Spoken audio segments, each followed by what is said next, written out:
Afternoon. The Select Subcommittee on the Coronavirus Pandemic will come to order. I want to welcome everyone. Without objection, the chair may declare a recess at any time. The committee welcomes the public to this important meeting. While you are here, I want to point out to the members and the audience today that House Rule 11 provides the chairman of the committee that the chairman may punish breaches of order and decorum, including exclusion from the hearing. All participants will be required to avoid unruly behavior and inappropriate language. Expressions of support or opposition are not in order. I expect all parties to these proceedings to conduct themselves in a manner that reflects properly on the House of Representatives, as have every one of the hearings that we've had thus far on the pandemic. Pursuant to Rule 7D of the Committee on Oversight and Accountability, and at the discretion of Chairman Comer, Mr. Jordan, a member of the full committee, may participate in today's hearing for the purposes of questions. Further, without objection, I ask for unanimous consent for Mr. Frost of Florida, Mr. Gomez of California, both members of the full committee, to participate in this hearing for the purposes of questions. And without objection, so ordered. I now recognize myself for the purpose of making an opening statement. This is our second hearing regarding pandemic-era school closures. We're investigating the decision-making process behind school closures and the effects it had so that we can do better in the future. Inherently, part of that investigation is evaluating if the Centers for Disease Control and Prevention followed science as they knew it or learned it, or merely accepted outside guidance regardless of available data during its guidance drafting and publication process. This is part of the reason that we're here today, to determine to what extent the opinions and suggested guidelines offered by, in this case, the American Federation of Teachers during the CDC guidance process were accepted and why they were accepted. Americans are curious to know if the AFT access was in line with CDC past practice and if their influence had a positive or detrimental impact on America's children. While it's reasonable for the CDC to seek outside opinions, were some opinions accepted and others not considered? And why or why not? These are questions that we need to ask. To be clear, we are not here to attack teachers, the teaching profession, or suggest pandemic-era teaching was easy, because it was not. And we all know that. We are here to conduct an after-action report, establish lessons learned, so that we can better protect our children in the future and protect our children's futures. During this process, honesty is non-negotiable, and the facts should be facts, not political statements. Beginning in March 2020, in response to COVID-19, schools around the world began to close.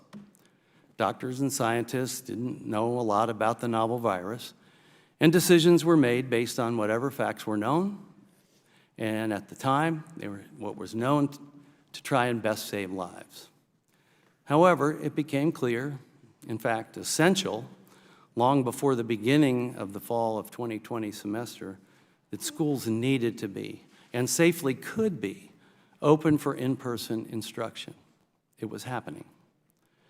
My children have benefited greatly in every way, academically, physically, and mentally, from their schools being open since the fall of 2020. And when the facts become clear, our decisions must change with them. It's important for students, important for parents, and important for teachers. Further, the facts and science supported the ability to safely reopen. While children could get and transmit COVID-19, it was rare. While children could die from COVID-19, that risk has been estimated as 1 in a million. Some estimates stated that children actually became 10 times as likely to die by suicide, a crisis exacerbated by school closures.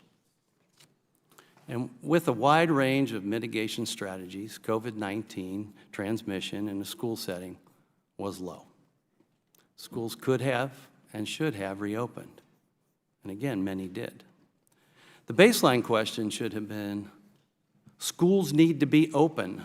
Are we doing everything we can to make that happen? Unfortunately, many schools chose not to reopen, despite the science supporting safe in-person school practices. This all came to a head in February 2021 when the Biden administration and the CDC issued its first school reopening guidance entitled The Operational Strategy for K-12 Schools Through Phased Prevention. According to reports, when this guidance was issued, its recommendations would keep 90% of schools, including almost all of the 50 largest counties in the country, from fully reopening. Why? Primarily because of three recommendations. The use of community spread rates to determine reopening, a requirement for routine screening testing, and 6 feet of distancing instead of 3 feet. None of these based in sound science at the time, yet all directly supported by the AFT. Community spread does not reflect school spread. Data showed that it appeared safer to be in school than in the community in many, many cases. So if the goal is to get kids in school, and it's essential for America as we determine things to be essential or not, then why was the recommendation to follow the community spread data and not the in-school spread data, which is actually the environment in question? The AFT is, of course, allowed to have an opinion. I respect that. But opinion should fully explain how the opinion was reached. This is how science works and how science is debated. Teachers teach science. In an email on February 11, 2020 to Director Walensky from AFT staff, AFT takes issue with the current CDC language that stated, at any level of community transmission, all schools can provide in-person instruction. Seemingly to weaken that statement, AFT proposed adding, in the event high community transmission results from a new variant of COVID-19, a new update of these guidelines may be necessary. The CDC obliged and added that edit to the final guidance.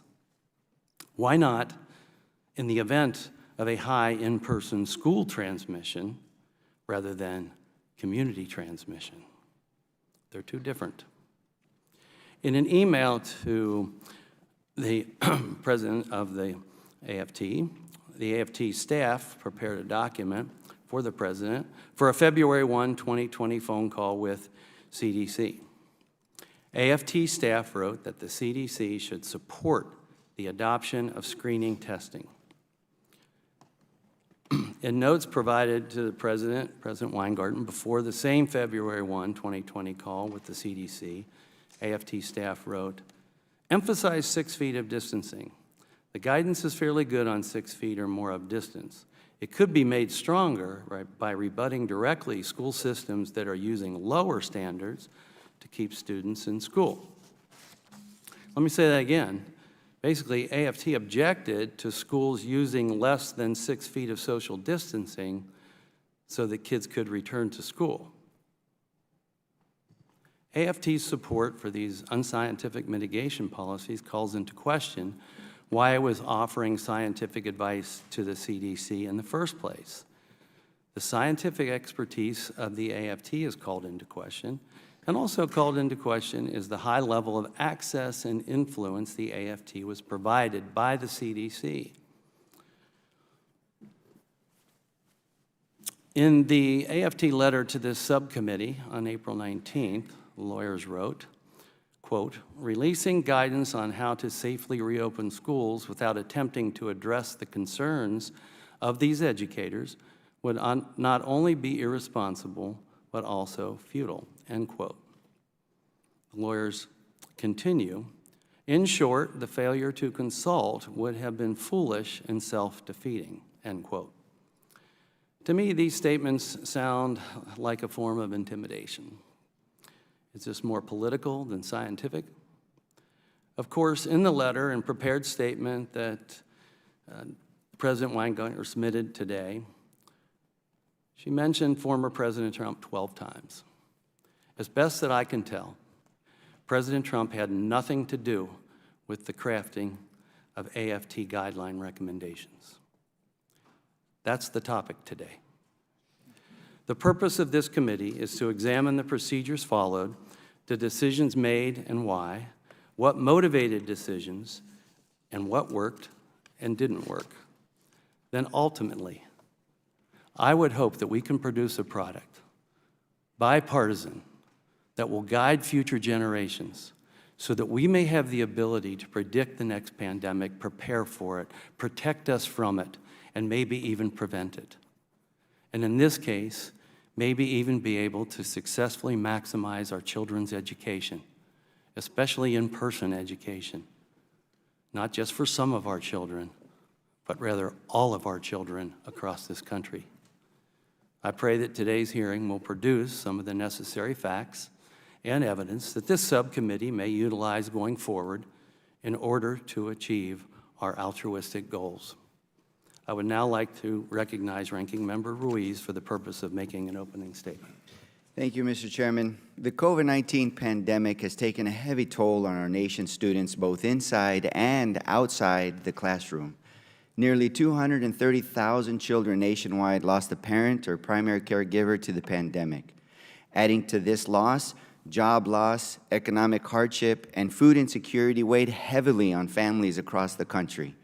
These stressors, in combination with the prolonged suspension of in-person learning, have had a profound impact on our nation's youth, their mental health, and their academic performance.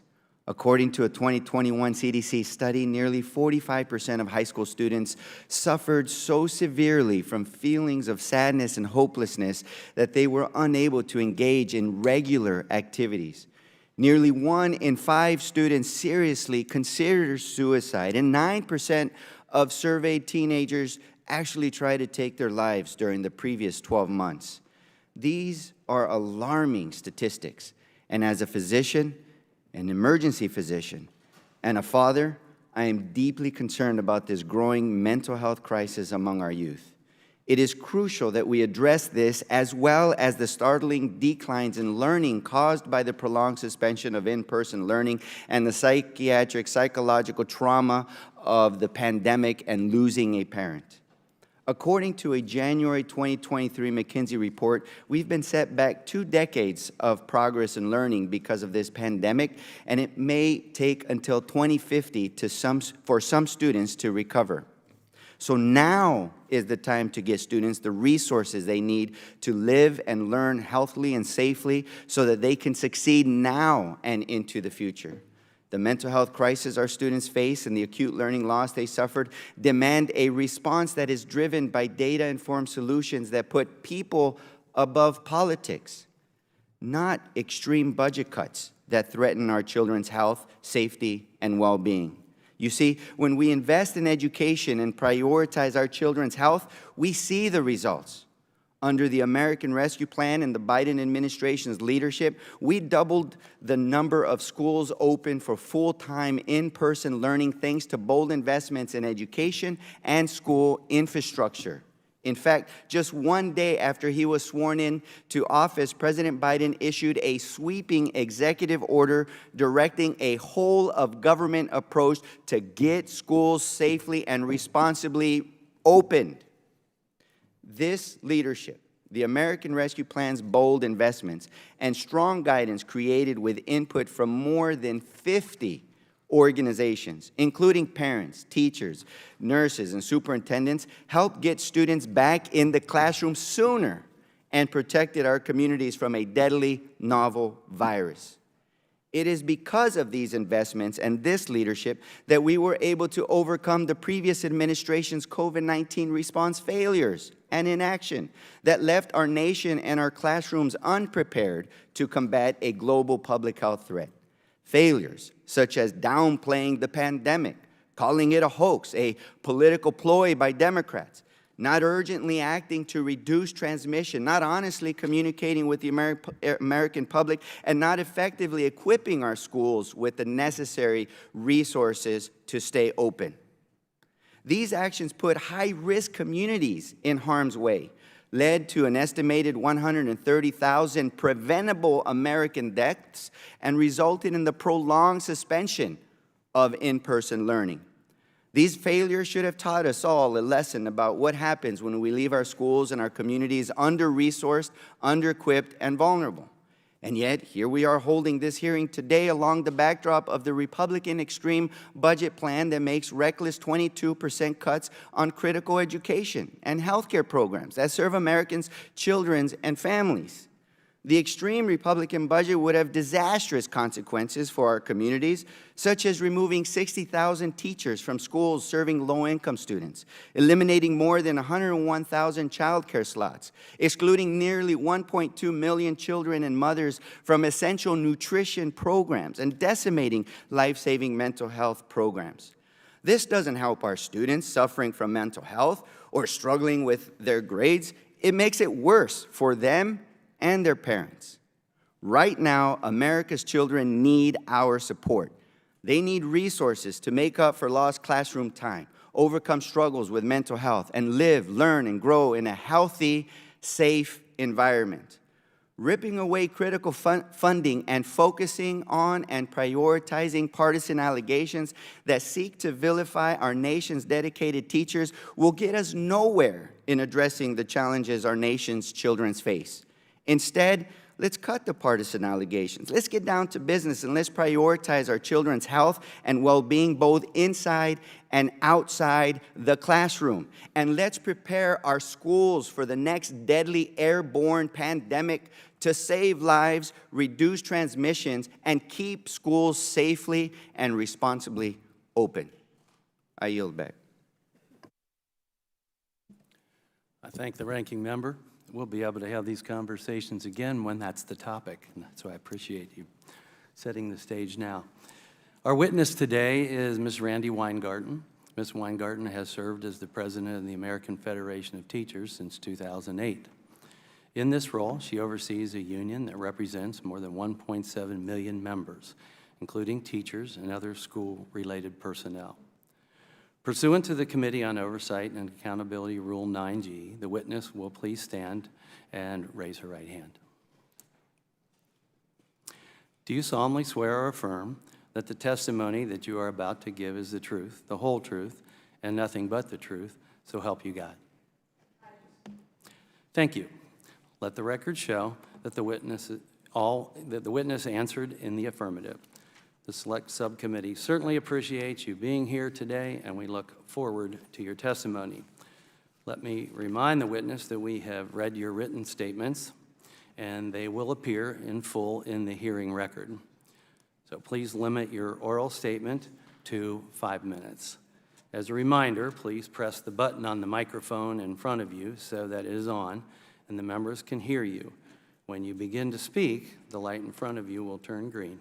After 4 minutes, the light will turn yellow. When the red light comes on, your 5 minutes has expired, and we would ask that you please wrap up. I now recognize Ms. Weingarten to give an opening statement. Thank you, Chair Wenstrup, Ranking Member Ruiz, and members of the subcommittee. I thank you for the opportunity to discuss my members' work during the COVID pandemic. Teachers work creatively, often past the point of exhaustion to teach and reach their students, like Kara McCormick-Lyons from White Plains, who's here with us today. I'm going to ask the three of them to stand in a minute. School bus drivers drove their routes to drop off meals and learning materials, like Lisa Rogers from Albuquerque, and school nurses like Beverly Scott from Cleveland navigated the challenges and the uncertainty of the global pandemic. Would the three of you just stand to be recognized? And I appreciate what the chair said about teachers and what they have done during this period of time. Now, if you have, and I know it took some minutes, but if you have educators in your lives, you know that their priority is their students, to create a safe environment for all children and to prepare them for life, career, college, and citizenship. We know that kids learn best in person, so opening schools safely, even as the pandemic surged, guided the AFT's every action. And I'm grateful to set the record straight. From the earliest days of COVID, the AFT knew that safety was the pathway to opening schools and keeping them open. We, along with parents and administrators and health officials, we needed clear science-based guidance to keep students and staff safe in school. And yes, it made sense to consult with the CDC, and it was not only appropriate for the CDC to confer with educators, it would have been irresponsible for them not to. And the CDC conferred with more than 50 organizations about the guidance.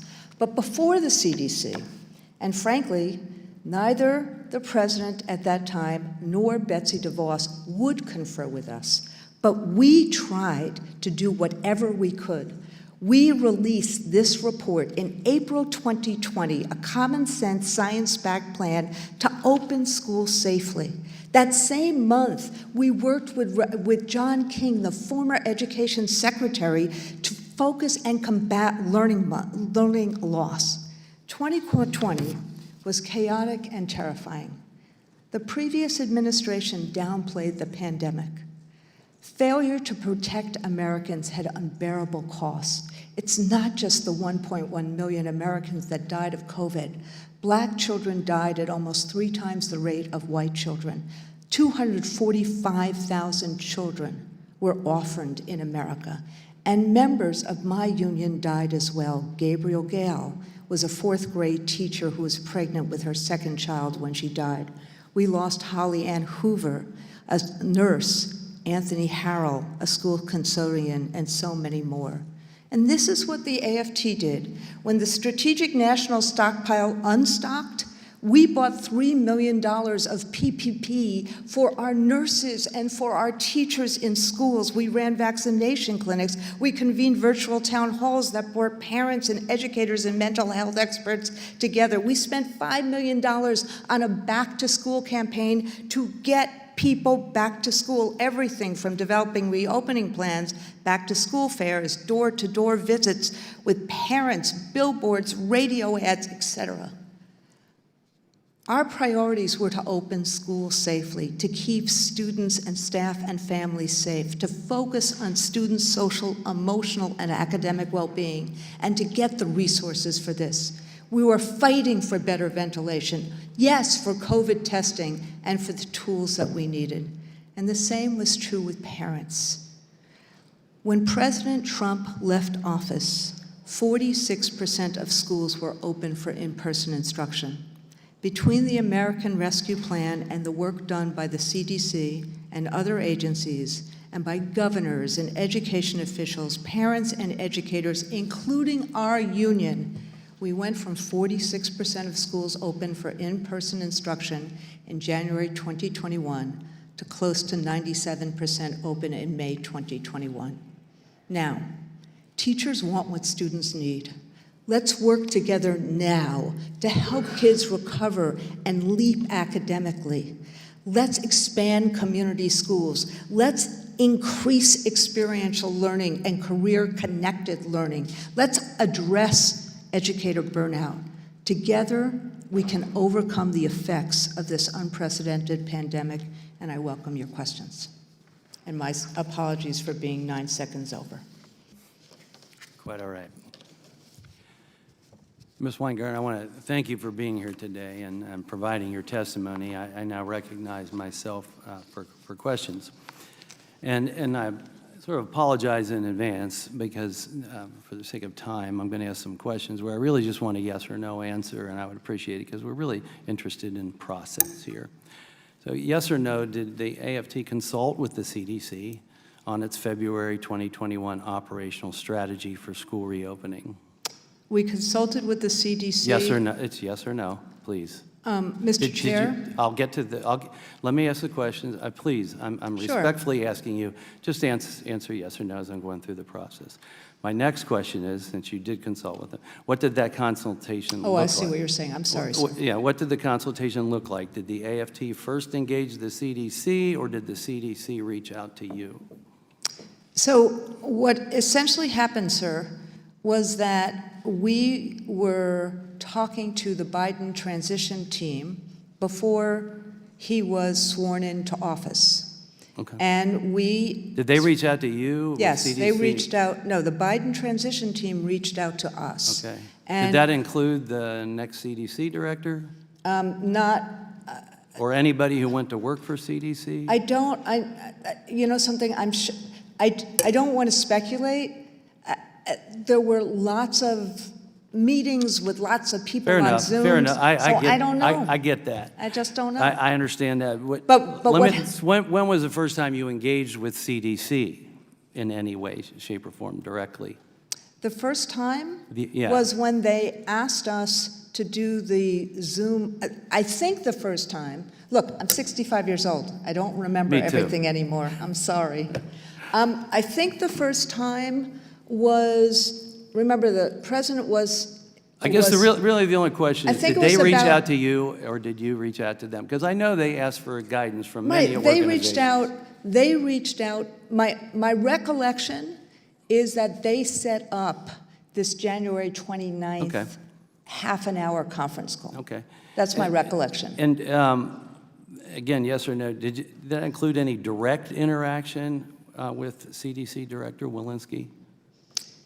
Meaning, did I talk to her directly? You or your staff? That day, we talked to her directly. Okay. And so that was via Zoom at that time? Right. Later on, were there emails, phone calls? I think there were a couple of phone calls, but what there also were, and I wanted to just correct the record on this, sir, what you may not have asked us for is on March 23rd, 2021, we've actually had several public letters with the CDC, including March 23rd, 2021, where we actually talked about how we understood their change in terms of social distancing to 3 feet. So we had several public letters to the CDC because we wanted to be transparent of everything that was going on. So again, yes or no, but did AFT ever provide suggested revisions to the CDC's operational strategy regarding school closures or reopenings? Did you suggest revisions to their operational strategy? What we suggested, sir, was ideas. Okay. They asked us for ideas. Your letter to the subcommittee said that the AFT proposed a handful of edits to the operational strategy. Is that right? What happened was there was one particular edit that they accepted. There were several different ideas that we proposed. The edit that they accepted was in the, if I may explain or no? Yeah, go ahead. They asked us in the January 29th meeting, and you, from your document request, as you know, we provided documents including all the emails back and forth between and amongst staff, Okay. our staff. They asked us for... Well, I want to get to the point, I guess. We know two of the proposed changes. Right. Work from home options for teachers with high-risk conditions, and that if a new variant arose, that the guidance may need to be changed. Well, So with that, and again, yes or no, were these proposals accepted by the CDC? Well, the one proposal that was accepted during the, if I may explain, during the meeting on the 29th, we raised several different issues. We had seen all the former Were they Trump accepted guidance. or not? I mean, What it's was- it's a question. When Right. you made these proposals, the two I suggested, were they accepted by the CDC? The proposal to have at-risk, first off, the second proposal was not made on January 29th.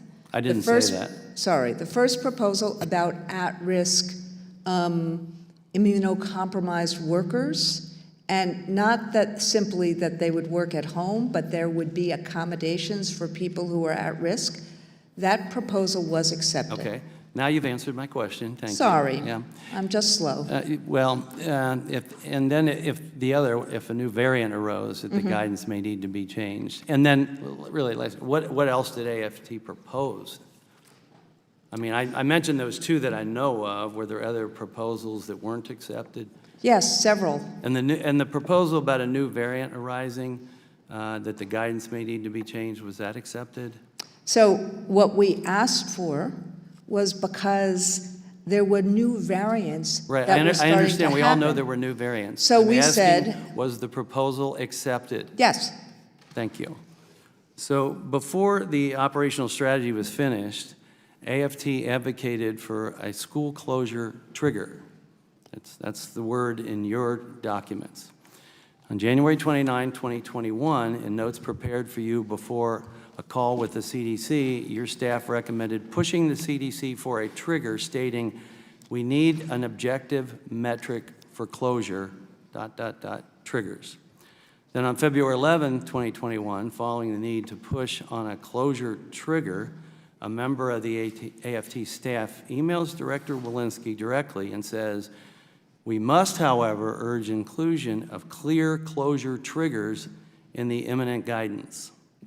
Again, on February 11, 2021, in an email from your staff, they state, "Our emphasis will follow Randy's statement, push on needing a closure trigger." Then in a February 12, 2021 email from you to members, you mentioned the CDC did not install a trigger, stating, "While the CDC guidance does not contain a closure trigger, the guidance indicates schools may temporarily close to in-person learning." In that same newsletter, in bold font, the CDC is not mandating the reopening of schools. Why was that in bold? Why was that to be emphasized? So which of these questions do you want me to answer? I'm asking, well, I gave statements that we have Right. documents on. What I'm asking is why was that statement in bold? The statement that says the CDC is not mandating the reopening of schools. Why would that be in bold? I have no idea. Thank you. Usually means some type of emphasis, I would think, but you don't I mean, recall. we... You don't what- recall. That's what, fine. what, By this point, though, schools... Sir, what I did was, if I may, the document I did write was our press release that day, which you're not referring to, where I said that the CDC has met fear with evidence and that we were embracive of the fact that they had clear science-backed evidence so that we could actually reopen schools more forcefully than had happened before. Yeah, by this point, schools had been shown to not be a driver of community transmission. Children were not nearly as at risk as the elderly. Children rarely transmitted to adults. But despite all this science, AFT still wanted to install some way to automatically close schools, which deviates from the narrative of doing everything we can to get them open. Well, actually... I haven't asked the question Sorry. yet. I'm sorry. I'm sorry. At any point in 2020, after science became clear, did the AFT push for a trigger to open schools rather than the clear push to have a trigger to close schools? Yes, I did, sir. In fact, at the Cuomo Commission, which was in my testimony, the only commission that I actually sat on myself, we had triggers in that commission. And the reason we were asking for triggers, which is what the WHO had, about 9%, Cuomo Commission had 5 to 9%. The reason we were asking for triggers was for the same reasons as you were complaining about the CDC's February 2022 guidance as well, because we thought that what they had done with these 3 different tranches was confusing to people. We actually just wanted... So I thank you. Is we this wanted committee- we wanted a number because most of us are not scientists. So we wanted a number. And then let me just address, if I may, what you just said about community versus school. I assume... No, let me... I'm sorry. I appreciate that. And we have your 25 pages that you sent us and all of that. And we've, we've got a lot of people to get to on both sides of the aisle. But you here. just raised the issue, sir, about school versus community. And I think you're talking about the 2 studies. Are you talking about the Wisconsin study and the Massachusetts study? Well, we do have studies that we have documented. Right. I'm not going to go into those all right now, but the fact of the matter is you were in your communications that we have now, there is discussion to that regard. And but so may I clarify, sir? Here's what I would like to do. You referenced the Cuomo Commission or whatever, I would like for you to present that to us, because I could not find anything where teachers, or the AFT at least in particular, through these communications with the CDC, and that's what we're talking about today, the communications with the CDC, not the Cuomo report. So, But in sir, your you commu- asked me, but your you asked commu- me the question I'm not about what asking the you a question AFT right now. did. Please, please. I'm I sorry. will let you finish. Today, I'm asking you about your communications with the CDC. This is a process problem. This is a process concern. I didn't see anything in that talked about opening. It was only metrics for closure. That's the point. That's why I'm asking those questions. So if you did something later, not necessarily with the CDC, I would be glad to review that as part of the record for this body. I really would. And I think that that's fair. So at this point, I now recognize the ranking member, Dr. Ruiz from California, for his questions. Thank you. Let me just take a step back as a public health expert, an emergency physician. The request to have vulnerable, immunocompromised workers have accommodation because they are at high risk from dying from COVID, and we want to make sure that they live through COVID, seems reasonable to me. In fact, it's pretty good public health practice. The other request of keeping an open mind and not have a one-size-fits-all, because we know how much that this virus changes. It could drastically change in its properties, and therefore we should be able to respond to new variants as they come. Also, seems reasonable. Seems pretty scientific in the sense that, you know, you don't want to have a one-size-fits-all, because as we're realizing, these variants eventually may lead to a steady state, but they may also not. And then the third accusation here about wanting some kind of guidance to open or close is the same thing that the economists were asking, and all the other organizations in our society were just, that didn't understand all these different nuances. They just wanted some basic, help us understand when to open, when to close, help us understand this. That was asked by so many in so many different sectors, not just for schools. But at the end of the day, the CDC didn't even accept that one. The CDC didn't even put triggers into opening or closing. So what are we doing here? So we all agree that the pandemic took an enormous toll on our nation's kids. Learning loss and the mental health crisis facing America's youth are serious issues caused by multiple dimensions of the pandemic, like a parent dying from COVID and the suspension of in-person learning done to slow the spread of a deadly novel virus, especially in high-risk communities. And as a father and a physician, I have a profound appreciation for the magnitude of these challenges and the importance of working together to address them through forward-looking policy solutions. Instead of discussing policies that can help our students overcome learning loss or bring relief to the millions of kids and teens struggling with their mental health, we are here to examine partisan allegations by House Republicans seeking to vilify our nation's dedicated educators. These uncredible allegations will do nothing to prepare us for the next deadly airborne pandemic and keep our schools safely open while reducing its transmission. Ms. Weingarten, the American Federation of Teachers represents 1.7 million teachers, nurses, and staff members who keep our nation's schools running. What steps have you and your members taken to accelerate learning and support students' mental health, which is what we need to be focusing on following the pandemic? So thank you, Dr. Ruiz. We have done many things over the course of the last 3 years to do that, and I'd be happy to give you many of them. But my most recent speech in March 2028 talked about two things that we have to do.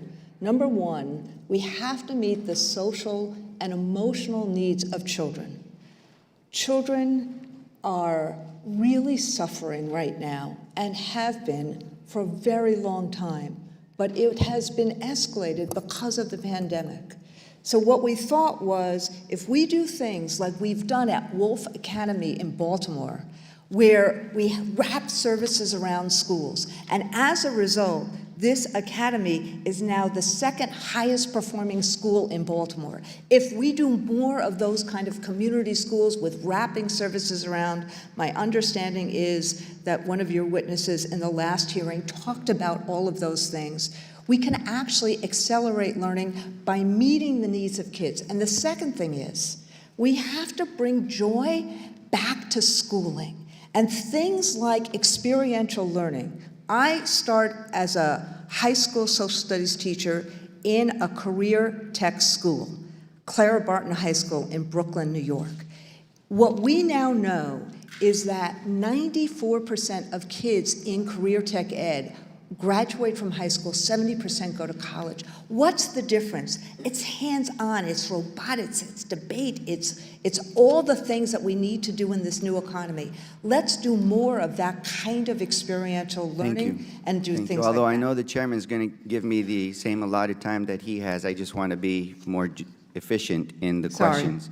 While we sit here today under the false pretense of needing to protect kids from teachers' unions, House Republicans are trying to pull the wool over the American people's eyes. Look, as we speak, Speaker McCarthy is holding America's full faith and credit hostage so that he can jam through a budget with draconian cuts to programs that kids in each of our districts rely on for mental health and academic success. For example, House Republicans' extreme budget cuts would slash funding for the 988 Suicide Lifeline, leaving nearly 1 million people facing a suicide or mental health crisis unable to access support and stabilization services. House Republicans propose this cut at a time when suicide is the second leading cause of death among kids ages 10 to 14 and the third leading cause of death among adolescents ages 15 to 24. Ms. Weingarten, how would cutting funds for resources like the 988 Suicide Lifeline hamstring efforts to address the mental health crisis facing America's youth? Look, we need these resources. We need kids feel so anonymous right now, and they focus too much on their devices. We need places for kids to be able to talk, and these suicide lines are very helpful for kids. Yeah, in fact, it'll make it worse. It'll take the help away, and it'll hurt our kids. House Republicans are also proposing a 22% cut to the Health Center program, which would cut off services to roughly 2 million of our nation's most vulnerable patients and families, especially those who receive services through school-based health centers.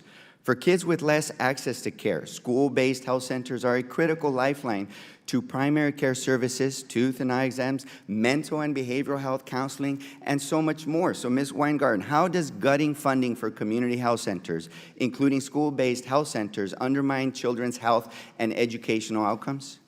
Look, I very much appreciate, Dr. Ruiz, that I was asked to speak today and talk about what kids need and talk about it in the context of what happened in COVID and going forward. All of what you said, we need these services for kids. Schools are centers of communities for our kids and our families. So we need these services connected to schools. Well, you know, I totally agree, but while House Republicans continue to push an extreme agenda through hyperpartisan investigations, we will guarantee Democrats will continue to put people over politics and develop meaningful solutions to the challenges facing America's kids. They need our help now with policies that will help improve their mental health and their academic success. Thank you. I yield back. Thank you, Dr. Ruiz. As chair, I do have to comment. I'm a physician also. And there were no partisan questions that I was asking you. I was asking you about process. That's what this hearing is about. This committee is to address some of the many things that Dr. Ruiz was talking about. That's not what today was about. That's fine, if that's what you want to spend your time, and maybe the whole dais on that side is going to talk about policy, politics, and things that we may debate. I didn't disagree with the guidelines that you recommended, as you inferred. That was not the case. I didn't disagree with them. I just asked about the process. These were guidelines you recommended. These were guidelines that were accepted. I'm just trying to go through the process so that we have a good process, so that your voice is heard in the proper way, and that we are using science and that the process is very clear from the beginning. So the next time, we can do a good job. So you can continue the policy debates, which we will have. But that's not what today's hearing was about. Dr. And so you Wenstrup, will see from our side, we're going to ask about the process. I'm just trying to answer, just and like you want me to answer the questions you've asked. I don't just wanna mind you answer answering his the questions Dr. questions. Ruiz asked. I don't mind you answering his questions. And he's right. I'll give him the time that I took. And that's fair. And that's what I'm trying to do, conduct a fair hearing. But this is about the process we are trying to understand, because school closures had such a tremendous effect on our children. And so can we move forward someday and have a process that is very efficient and that we can do it better? Because let's face it, both sides of the aisle, a lot of mistakes were made along the way. I don't know if you've seen this book yet, Dr. I now recognize Chairman Gomer of the full committee for his minutes of questions. Thank you. On February 12th, 2021, the Biden administration released its first school reopening guidance, which frankly might be better described as school closing guidance, since it recommended keeping 90% of America's schools closed. Documents and testimony gathered by this committee show the CDC and AFT, American Federation of Teachers, worked closely on this guidance. Some of AFT's suggestions were included nearly word for word by Director Walensky herself. In a transcribed interview, a career CDC official testified that this level of coordination was, quote, uncommon, end quote. That's what we're here to find out, as the chairman said. Why did the AFT get uncommon access to the CDC and the Biden administration? According to documents we reviewed, AFT first received a copy of the draft reopening guidance on January 27th, 2021. Is that correct? No. Do you know when you first got a copy of the guidance? According to the documents that we sent to you, what we believe is that we got the guidance from NIOSH and the draft guidance from NIOSH, which is a committee within the CDC, as well as the CDC themselves, after the conversation we had on January 29th. What's it called? NIOSH is part of the CDC. Correct. Right. We got, I think you're looking at a document. Can I see the document you're looking at? Well, we'll get them to you. The No, draft no, no, guidance. I might be Listen, able I'm to- talking. I'm not, I run a committee too. Sorry. We're trying to work together. We have 5 minutes, so we're trying to get this, get as much out as we can. This is very important. I have kids in the public school system, in a school system that was shut down longer than average in the state of Kentucky. And it's bad. Parents are mad. Our kids are behind. We're trying to find answers. We want to prevent the problem in the future. The draft guidance is marked pre-decisional and says, please do not distribute, yet it was provided anyway. Now, do you know if any other groups the CDC consulted with received a copy of this guidance at the time? I have no idea. Do you know when the guidance was finally published? I believe the guidance was published on February 12th. When asked, is it common to send deliberative or pre-decisional guidances outside of the government to CDC partners? A career CDC scientist responded, we may send summaries like the day before we were going to release something. But the American Federation of Teachers got a full document, and you got it 2 weeks before, according to our record. And Do you want me to respond, sir, or no? I'll ask a question. Did AFT provide any draft language to the CDC for inclusion into this guidance before it was published? So we had the meeting with the CDC on January 29th. My recollection is that we got a draft of the guidance after that, even though I think the document that you're reading has another date on it. Is it common for outside groups to send draft language to the CDC? What we did was we went through the areas that we raised because the presumption was, how do we reopen and keep schools open? And we talked about issues of immunocompromised adults, and the So CDC did the said to CDC me, accept any of the the edits CD you all proposed? the CDC asked for language on that, which we provided. So That one So they piece of accepted language, some- so they asked us for language on immunocompromised workers, and we presented that language to them. So when we were, during the interview with the CDC career employee, it was asked if between 2001 and 2021, had he ever incorporated edits or additions that came from an outside group?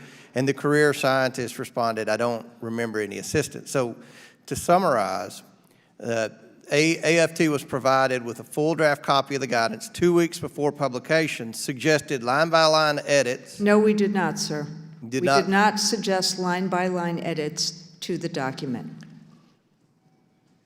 Well, do you remember how many edits that you suggested? We suggested concepts, sir, which we have submitted as part of the document request you asked. We suggested concepts, including robust testing. Do you know how many edits were included? One. Do you remember what that edit was? The reasonable accommodation issue.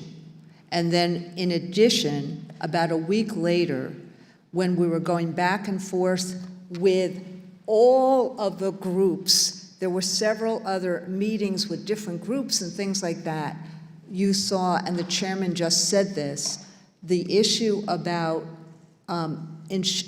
having a review if there was a new variant. We had seen someone had leaked language to either the New York Times or the Washington Post, and so that's when we suggested that if there's a new variant, there should be a review. And there were variants, my recollection is there were variants at that time. So those were the two things that we suggested in the 38 pages that showed up in the guidance. Well, I'll yield back, Mr. Chairman, and say that it's unusual for political union to have such a role in scientific guidance process, and hopefully we can find more answers in this hearing. I yield back. Now recognize the ranking member of the full committee, Mr. Raskin from Mr. Maryland. Chairman, thank you. COVID-19 is the deadliest, most disruptive public health crisis we've seen in more than a century. It's already killed 1,129,573 Americans and remains the third leading cause of death behind heart disease and cancer. 5 people in my family have COVID right now, 2 sisters, 2 brothers-in-law, and a 5-year-old nephew. And yet this default on America's debt plan would actually try to claw back money that has already been appropriated for combating COVID-19 and promoting public health. So I've been to some weird hearings in this Congress, Mr. Chairman, but this one might be the weirdest because it's convened in order to accuse a federal agency of the crime of consulting with American citizens. Ms. Weingarten, you are the elected president of 1.7 million members of the American Federation of Teachers. You represent double the number of people any of us do, and definitely a lot more teachers. And I need some enlightenment right now because I'm baffled.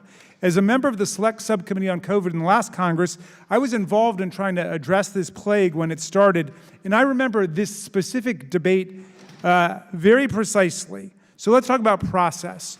No leader was more outspoken or more forceful than you were, Ms. Weingarten, in not only demanding, but developing specific strategies to safely reopen America's schools. I remember your school reopening plan developed with health and education experts released in April of 2020. I don't know if that's the one I remember. It's the first one I ever saw. It was in the middle of all the terror and panic when Donald Trump had no plan at all and was still spreading disinformation about COVID-19 disappearing by Easter and encouraging people to try quack medical cures and aggressively defending his friends in the Chinese Communist Party. In July, I remember the effort you led with the NEA, the American Academy of Pediatrics, and the school superintendents to advocate for safe resumption of in-person school at the start of the 2021-2022 school year, and you gave a specific blueprint to reopen schools in November, and you continued all of this even after the CDC released its operational strategy in February of the next year. And when I went back to Google this to confirm my memory, I found nothing but a bunch of op-eds you wrote demanding school reopenings across the country, countless speeches and articles about your advocacy. Here's one I found in the New York Times about you with the headline, and I'd like to submit it for the record, "The union leader who says she can get teachers back into the schools." I don't know if you remember that one from February 8th, 2021. It's about how you were on the front lines of saying, let's get the kids back into school. So I'd like to submit that for the record, Mr. Chairman. Look, my question for you is, why are you, of all people, being scapegoated today by the Republicans for doing the exact opposite of what you were actually doing during all of that time? How did you get my friends mad? Look, maybe it's because we tried to do something that nobody else was trying to do. We asked the President of the United States, the then President, I'm sorry, Congressman Raskin, we spent every day from February on trying to get schools open. We knew that remote education was not a substitute for opening schools, but we also knew that people had to be safe. And maybe it's because I live in New York City, I live near a hospital. Every other minute there was an ambulance. There was terror. Our members were terrified, others were terrified. And what we were simply looking for was clear scientific guidance. And when we couldn't get it, we did it ourselves, and we worked with doctors and we worked with others, and we just tried to get it out there. Okay, now all of your efforts took place without any support from the federal government. None. On the contrary, President Trump never produced a school reopening plan, while he did produce the worst record of per capita civilian deaths of any developed country in the world. Education Secretary DeVos never offered any guidance for a safe return to school and continued to undermine public schools in countless ways. So how did the chaos and recklessness in the Trump administration undermine your efforts to advocate for a safe nationwide reopening of the schools? What essentially happened was that because there was such chaos and such conflicting information, and because at the beginning of the pandemic, so many of, frankly, our activists who were in schools had died, people were fearful. And so what we thought to do was, how could we make very tangible, layered mitigation so that people saw ways of reopening schools? I agree with Dr. Wenstrup that when schools had layered mitigation, they were safer than in the communities. But we were looking for that layered mitigation to keep our kids and their teachers and their bus drivers safe. And that was what we were trying to do. We knew that remote education was not a substitute. We knew that kids were not eating the way they needed to. We knew that adolescents were not developing the way they needed to. That's why we needed to do it. Thank you very much. I yield back, Mr. Chairman. Thank you. I now recognize Ms. Maliatakis from New York for 5 minutes of questions. Thank you, Mr. Chairman, and thank you to the teachers, the bus drivers, paraprofessionals who have joined us today. Speaking with the teachers, the principals, and the parents in my district, they think it was a grave disservice that schools were closed for as long as they were, in some cases up to 2 years. Your union, as we have found through the committee's investigations, undoubtedly played a role in ensuring that these schools would remain closed far longer than they should have. And we saw indoor dining and bars operating at 50% capacity. The schools were still closed. We saw private schools open. The public schools were still closed. While countries in Europe, such as Sweden and Germany, would reopen their schools just months after the virus pandemic began, it would take almost 2 years, as I said, including in my district, New York City. We now know that in February of 2021, the CDC would allow for the American Federation teachers unprecedented access to help draft guidance, and would adopt in some cases almost line by line AFT edits, including direct language to install a trigger, which was mentioned earlier, ensuring that schools would remain closed and making it more difficult as possible to resume in-person learning. It's no secret that your union, your local affiliates, spend $20 million on political donations, with nearly all of the funds going to Democrats and liberal groups in the 2021 cycle, as the debate about reopening schools raged. And I think it is a question that we have, is whether you had this type of access because of those contributions. We don't see the parents being asked their opinions, or the private schools being asked their opinions on school reopenings. In fact, I know my principals union also was supporting schools to reopen after a reasonable period of time. But after lobbying for and securing $122 billion in the American Rescue Plan to safely reopen schools, after $60 billion had already been allocated through the CARES Act, the AFT still continued to push for schools to be closed. Private schools opened a year earlier than the public schools did in New York City. You got $190 billion to reopen schools safely, but guess what? As of November, do you know what percentage of that funding was actually used?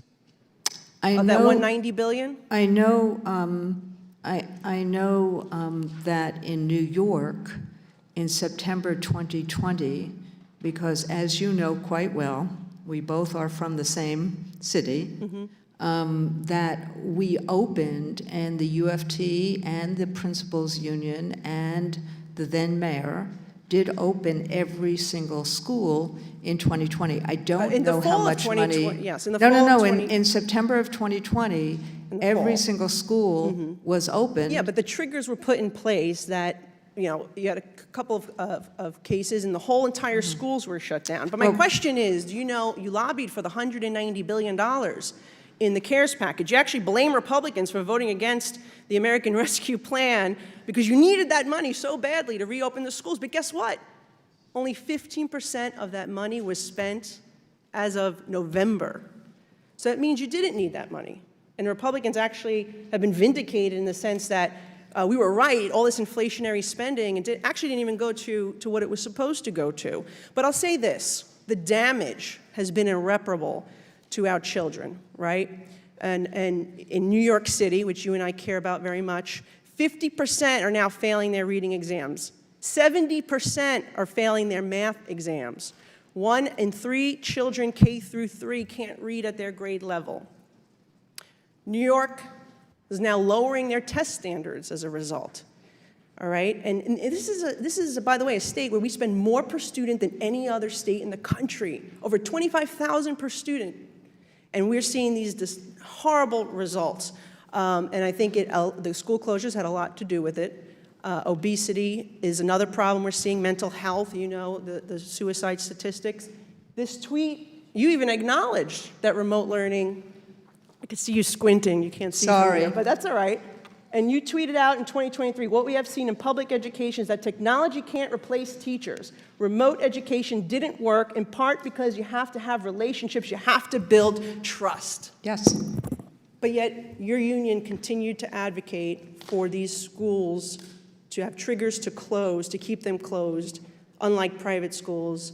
And by the way, some of that money, that 15% that was spent from that $190 billion, it was not spent to reopen schools.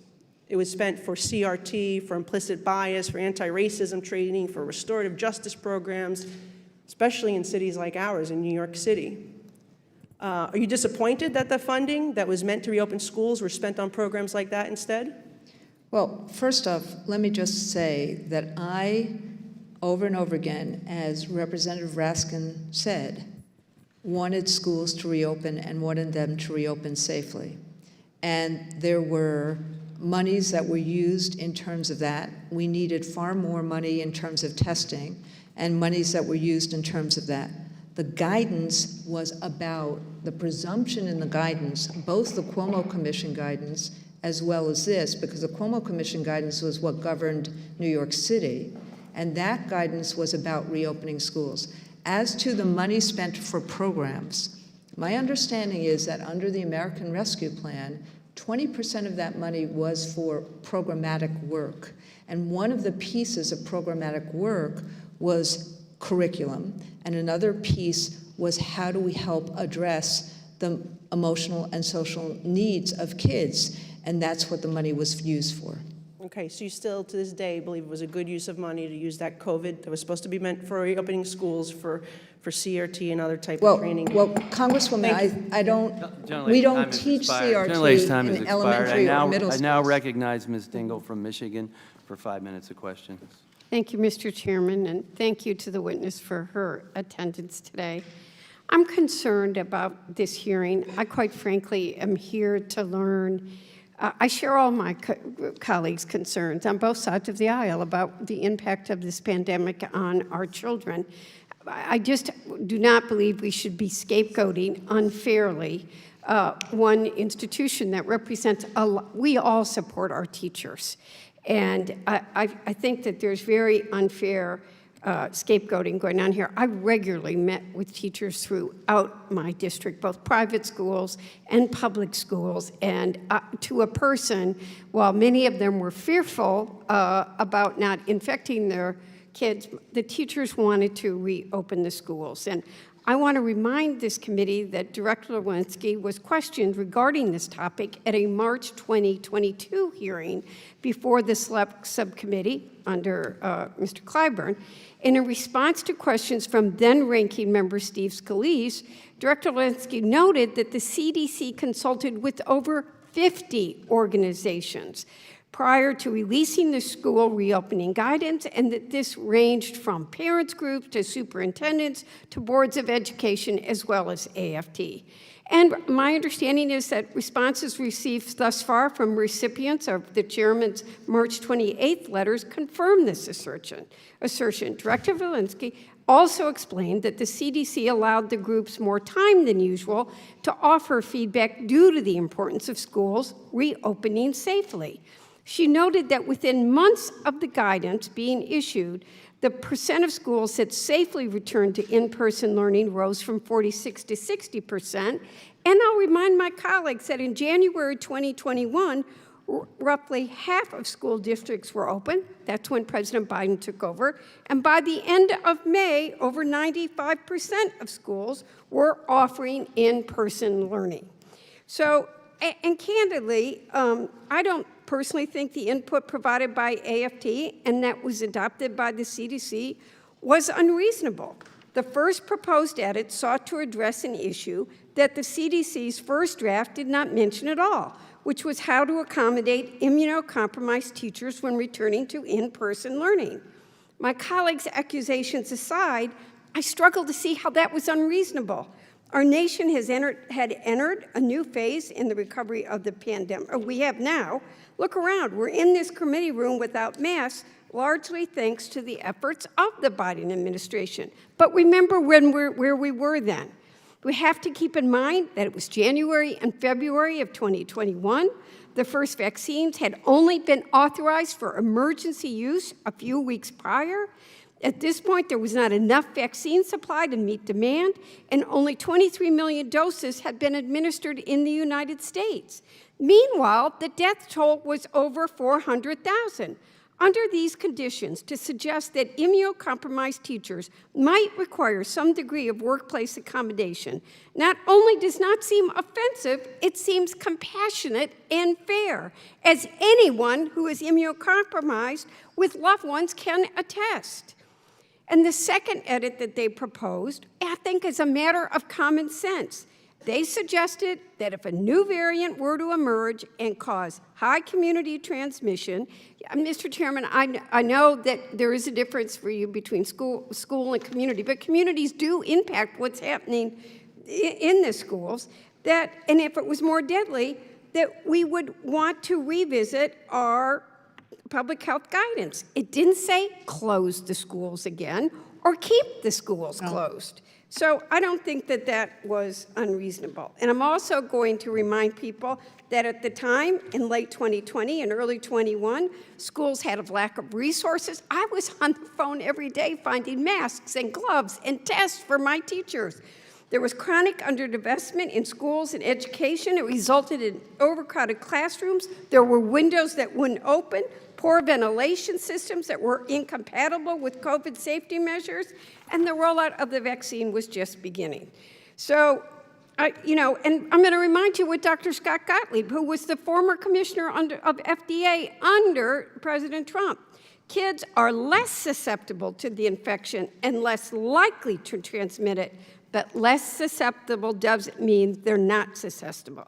And at that time, he agreed that the country needed to take measures to make sure that the coronavirus didn't become an epidemic in children. So can I ask one question, or am I out of time, Mr. Chair? So despite knowing the challenges teachers were facing and acknowledging the pandemic's health risks, especially in hot spots, Ms. Weingart, were you ever given guidance by the Trump administration on how to safely return to in-person learning? No. And that's part of the reason why we kept on pushing at it. And frankly, between the Rockefeller Foundation, Dr. Shaw, who I penned an op-ed with about the need for surveillance testing, that we could reopen schools with surveillance testing even before the vaccines, and with the work with the Cuomo administration and then Governor Cuomo, and actually work with Larry Hogan, then Governor Hogan. We were working with governors, we were working with superintendents, because no one at the Trump administration would work with us in terms of how to reopen schools safely. Thank you, Mr. Chair. I'll yield back. Now recognize Dr. Miller Meeks from Iowa for 5 minutes of questions. Thank you, Mr. Chair. And let me just remind everyone in this room, in this committee, that the vaccines that we have touted numerous times on both sides of the aisle were developed under the Trump administration and were available in November of 2020. Let me also say, Ms. Weingarten, on Not for teachers. On Ms. Weingarten, I recall sorry. very distinctly and was in those hearings as the teachers union lobbied in order to get teachers moved to the front of the line for vaccines. On April 19th, 2023, your council on your behalf sent the Select Subcommittee a 10-page letter attempting to rebut previous work on this subcommittee and statements made in previous letters. I'm sure other members will touch on various aspects of these claims, but I want to focus on one in particular. On page 4 of your letter, you roundabout say that the American Federation of Teachers has scientific expertise and is therefore well-positioned to opine on science-based school guidance. So on your science-based expertise, can you tell me that, were you aware of publications by the American Journal of Pediatrics in the summer of 2020 that indicated that children had very little to no transmission of COVID-19? I presented that to our state legislature as a state senator for us to reopen schools in Iowa, which we reopened half and half in the August of 2020. Did your scientific experts that you said during this hearing, did your scientific experts present to you that as of June of 2020, among 1.8 million children in this age group, do you know how many died from COVID? So sitting here right now today, Doctor, I don't know how many I don't have that number in my head. Yeah, 0. I do know. On July 20th, 2020, Swedish and Finnish public health agencies issued a public report comparing the two countries, concluding that closure or not of schools has little, if any, impact on the number of laboratory-confirmed cases in school-age children. Did your scientific experts provide that data to you? Well, Doctor or Representative, what we were presented with was documentation, including from the Pediatricians Association and including from doctors like Dr. Kelly Henning, who worked. So did they present you data that showed children were of very low transmission, very low risk of death? We knew that children. Did they present to you data from other countries that showed continuing in-person schooling was in fact safe for children and safe for teachers? Well, we were presented with data, thank God, that showed that kids were had less COVID. Yeah, and COVID had was not less- influenza, and I can certainly But understand no, we education's, totally know it was I reclaim my God. time, ma'am. I'm sorry. I understand that, the education system has a great deal of expertise with influenza and the challenges of influenza and the contagiousness among children. However, influenza is not COVID. Did your experts present to you August 7th, 2020, the CDC published an MMWR study on COVID-19 data from March 1st, 2020 to July 25th, 2020, which clearly established the low risk to American children. In the analysis, children comprised less than 0.1% of hospitalizations and 0.0005% of associated COVID-19 mortality. The data, Did your experts present that data to you to be able to develop your assessment for whether or not schools should reopen? so, may I answer? I'm waiting. So what our experts showed us, and that's why I was giving you the names of our experts, is that they showed us the two reports, the one from Massachusetts and the one from Wisconsin, and we also saw the reports from the other countries. I don't know if I saw all of them that you saw, that showed that when you had this layered mitigation, there was much less transmission in schools. I think that we saw, and that's part of the reason why we were confident that if we had the layered mitigation, The layered that mitigation we was in could do relationship this. with influenza, and I'd say that perhaps Well, in there the, was a in the future Wisconsin study. we could get different experts, but because what I'm doing is, as a physician, as 7 physicians on this panel, challenging what your experts said, and Well, as we look, continue to learn from COVID-19, Doctor, what the I am- medical facts were. Okay. These facts are non-negotiable, ma'am. The fact is, schools were relatively safe places for both students and educators. Well, they were. These are ma'am. scientific questions that a scientific organization should be able to study and answer, and the AFT is not a scientific organization. Not only am I a doctor, I'm a former director of the State Department of Public Health, and I know how important it is to work with stakeholders to bring people to consensus, but I would say that the AFT was out of its league in this regard. So the effect on children has been vast, and to have no remorse on closing schools and keeping them closed for the length of the time is unconscionable. Thank you, Mr. Chair. I yield back. I now recognize Mr. Mfume from Maryland for 5 minutes of questions. Thank you very much, Mr. Chair, and I want to thank the Ranking Member Ruiz for having us here. My thanks to you, Ms. Weingarten. On a point of order, let me just point out the fact that we claim to love teachers, we claim to care about teachers, but we don't really embrace teachers. No. We talk the talk, but we never walk the walk. And this Congress and previous Congresses are replete with instances where that has been shown to be true.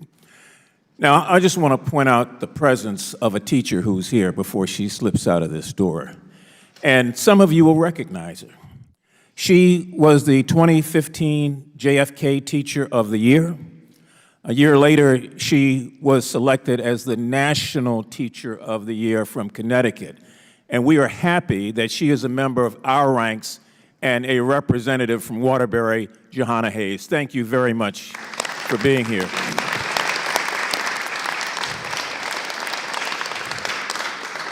So let's not get it twisted.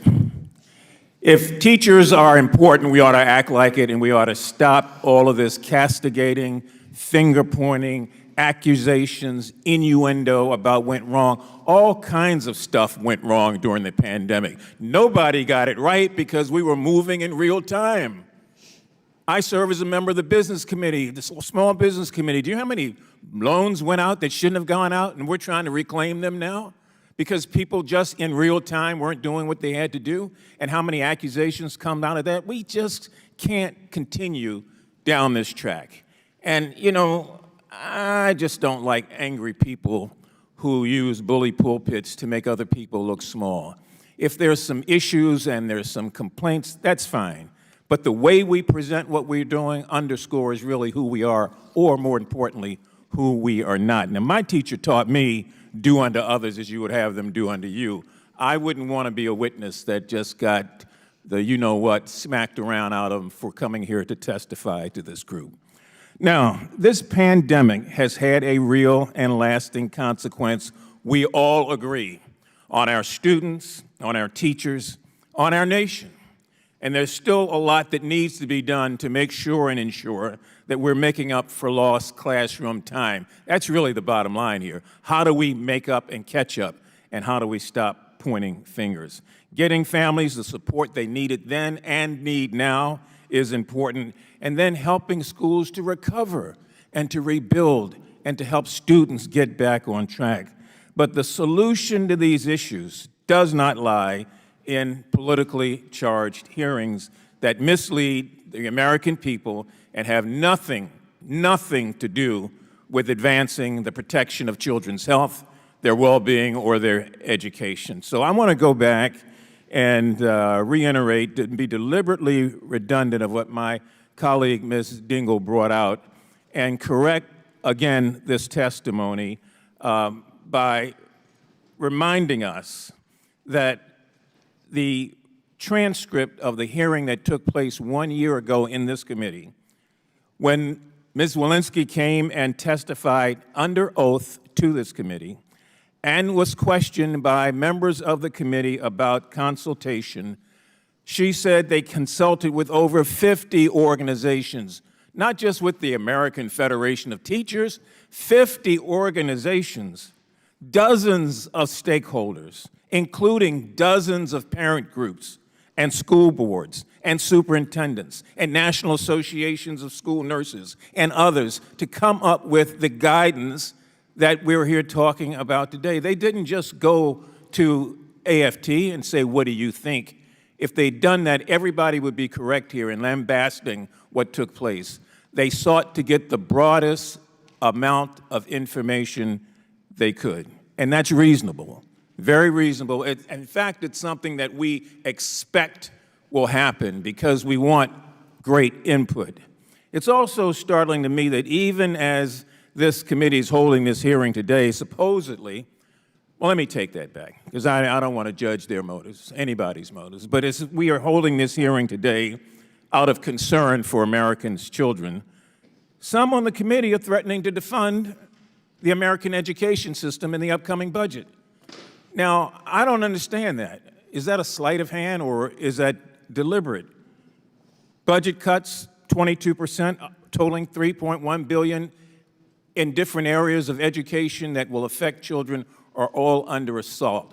So I'm glad that you're here, Ms. Weingarten. I suspect that you know that nobody's going to sort of treat you with kid gloves, but continue to tell the truth over and over and over again. And in the end, we hope and pray that the truth will win out. Gentleman's time has expired. I now recognize Ms. Lesko from Arizona for 5 minutes of questions.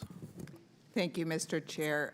First, I do want to thank all the teachers throughout the United States for their work educating our children. It's really important. I remember some of my teachers very vividly that taught me things. I think what we're here for today is try to analyze what we did right, what we did wrong. I'm very thankful that we're all here today. We don't have masks. We're not sitting apart, 6 feet apart from each other. So I'm thankful for that. But I do think that we did some things wrong. And one of those things that I believe we did wrong was keeping schools closed for too long. I have grandkids. I remember when they were sitting in front of their laptops at home, and my daughter was trying to work remotely and teach, help teach the kids remotely. It was insane, quite frankly. It was a very difficult situation. The thing that I don't understand, it's confusing to me, and so some of my questions are going to relate around this, is in many states, like the state of Arizona, the schools opened up and they had not teachers there in the schools, but they had lower wage school employees that would watch the kids on their laptops being taught by teachers remotely. And that really puzzles me Because I'm like, well, why would it be that these employees are less susceptible to COVID-19 than teachers? Maybe you can help me understand that, Ms. Weingartner. So thank you, Representative. First off, that puzzles me too. That did not happen in the jurisdictions. We don't represent every jurisdiction.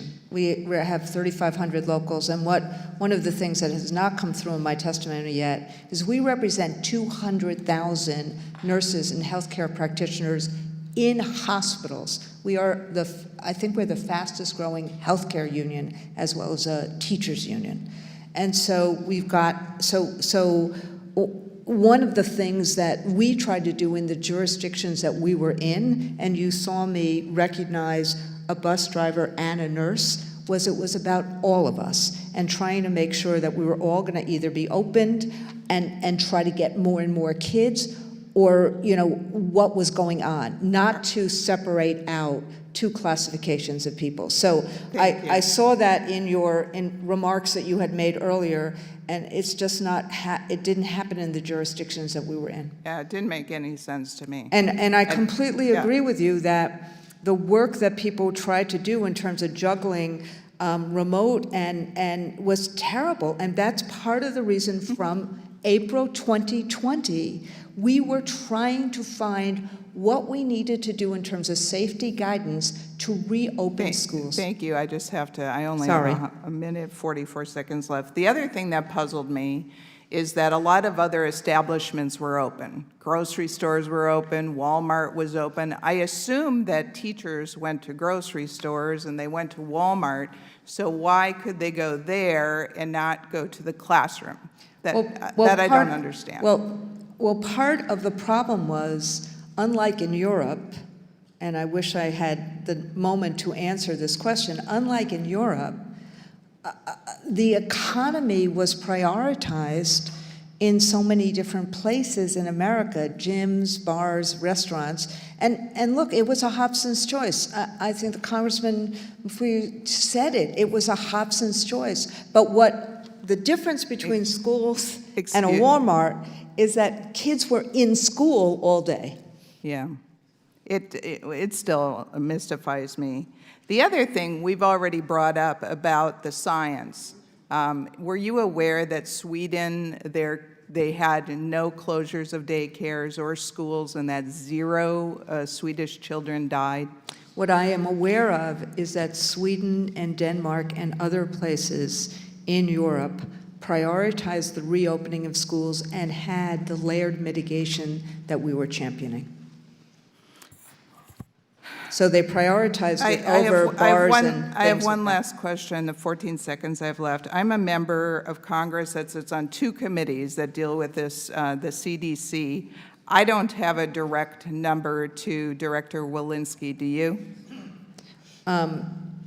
I do not talk to representatives of the government. Do you have a direct number to Director Walensky? Do I have Director Walensky's direct number? Yes. Yes, I have Director Walensky's direct number. Well, hopefully she'll give it to me too. Thank you. And I yield back. I now recognize Ms. Ross from North Carolina for 5 minutes question. Thank you, Mr. Chairman. Instead of using today's hearing to meaningfully examine the challenges facing Americans' kids in the wake of the pandemic, this select subcommittee is continuing a partisan crusade against our nation's educators.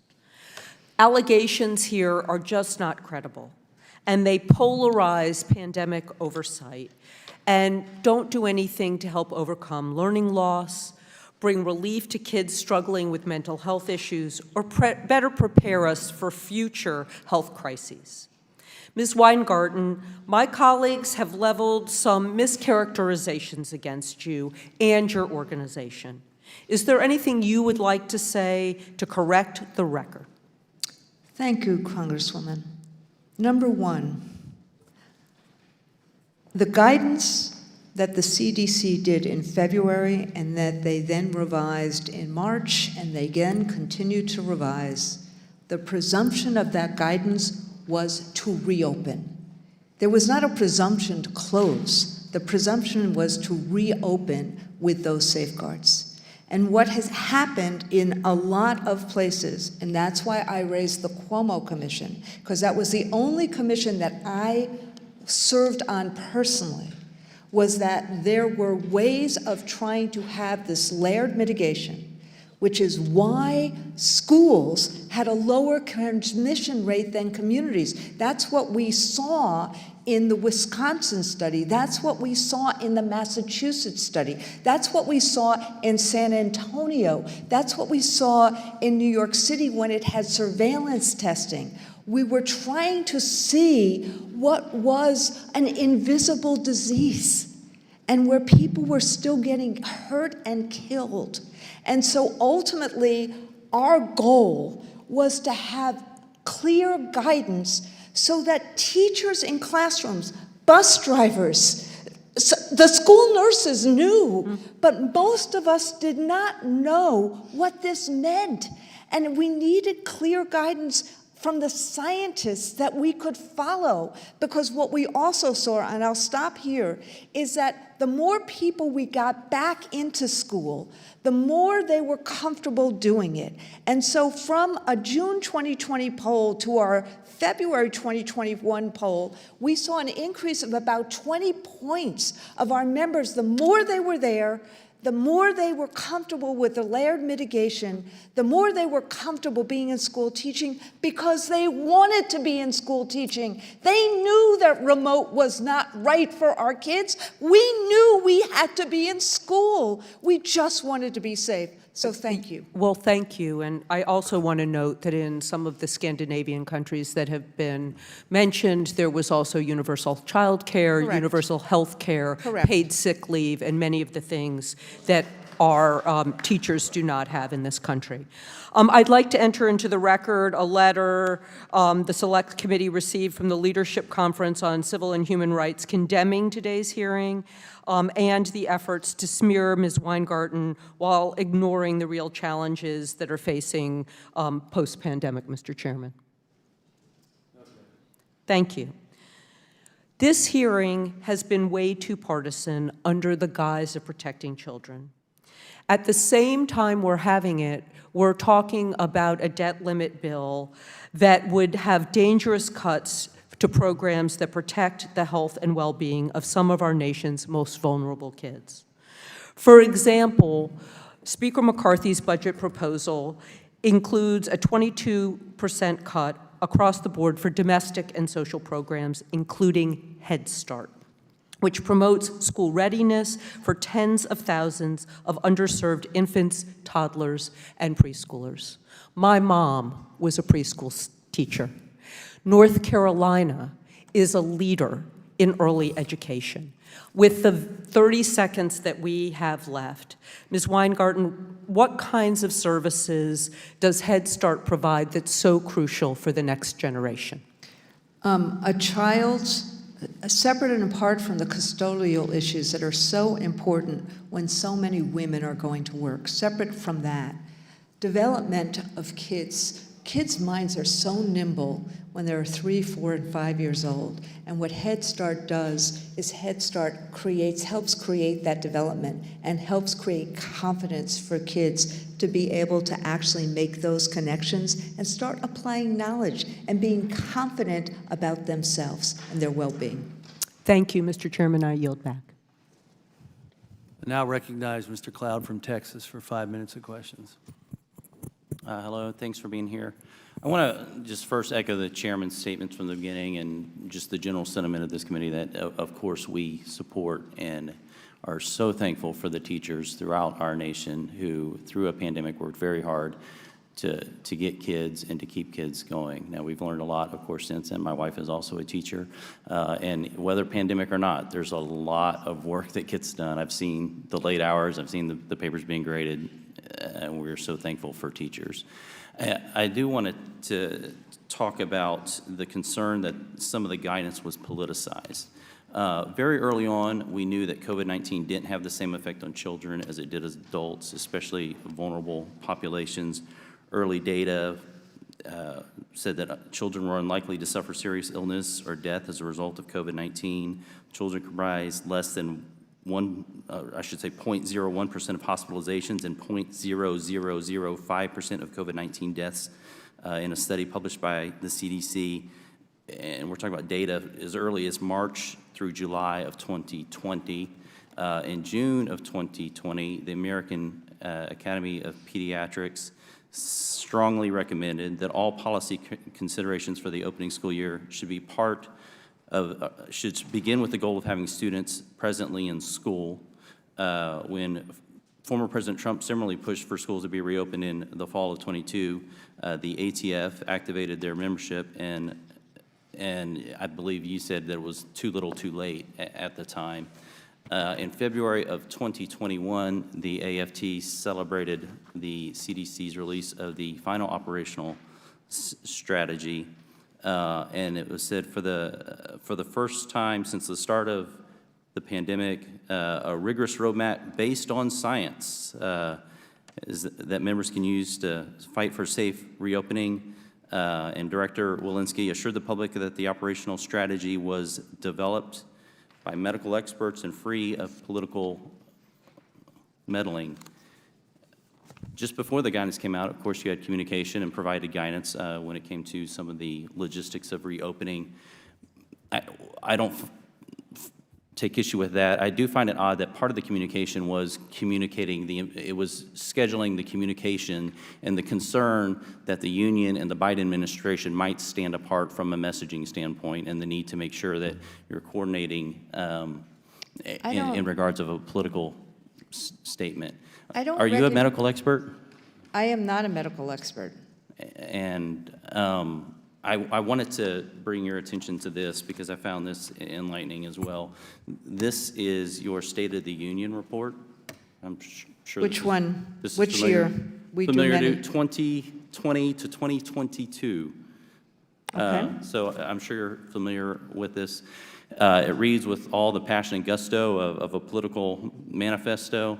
There's everything in here on thoughts from promoting government-run healthcare, inflation, immigration, abortion, voting and election law, efforts to promoting unionization, not just for teachers, but for all industries, Second Amendment issues, weighing in on the war of the Ukraine. I was also struck by what wasn't in here. The word political appears 29 times, and always in the context, almost always in the context of dollars spent on campaigns. Reading only appears 16 times, and usually in the context of promoting books that many parents are concerned about being in their schools. Science only appears 5 or 6 times, and related to COVID. Math only appears once, and it was in a time when the American Federation of Teachers was advocating against a community that wanted to streamline and focus funding on math, reading, science, and social studies. It went on to talk about how some of the money is being used. Colorado used solidarity funds to maintain the Democratic majority in the Colorado House of Representatives, the Florida Education Association. It went on to say, for the first time in Florida, Republican voters outnumber Democratic voters, and it went on to talk about the effort to reverse that trend that the union has. Georgia Federation of Teachers contributed to the school board race and state Democratic caucus. All that is allowed and fine. But the concern I have is when the White House comes and says that there was no political input, that what we constantly see is an organization that you're not an education organization, although you have educations, you're not a medical organization, you're a political organization, and that you are weighing in on the guidance. Are you still a superdelegate to the Democratic Party?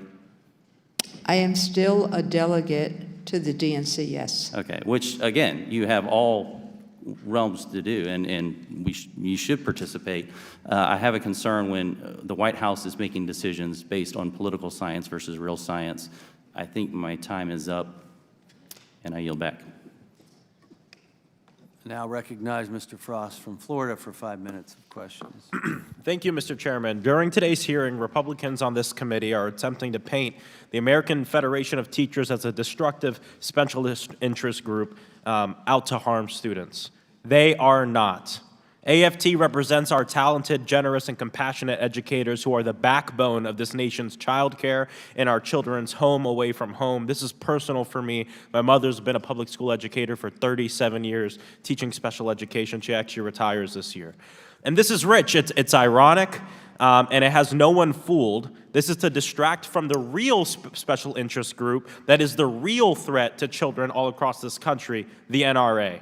And look, I recognize that the pandemic has had real impacts on American children, but make no mistake, for a brief time in this country, children didn't have to memorize emergency exits. Children didn't have to practice active shooter drills more than they're doing fire drills. Children didn't have to walk around with a Kevlar backpack or figure out what they have to do if a shooter were to come into their classroom. Students are begging for Congress to have the courage to act on gun violence. If you care about students, if you care about schools, fight for a world where students are not dying in a pool of their own blood in the classrooms that they're supposed to be learning in. If Republicans gave a damn about America's children, they would pass legislation to end gun violence, to keep students safe, to keep teachers safe, to keep administrators safe and the staff at the schools. If Republicans gave a damn about the next generation, they wouldn't be actively trying to cut funding for your kid's school and turning a blind eye to the gun violence that's killing children every single day in this country.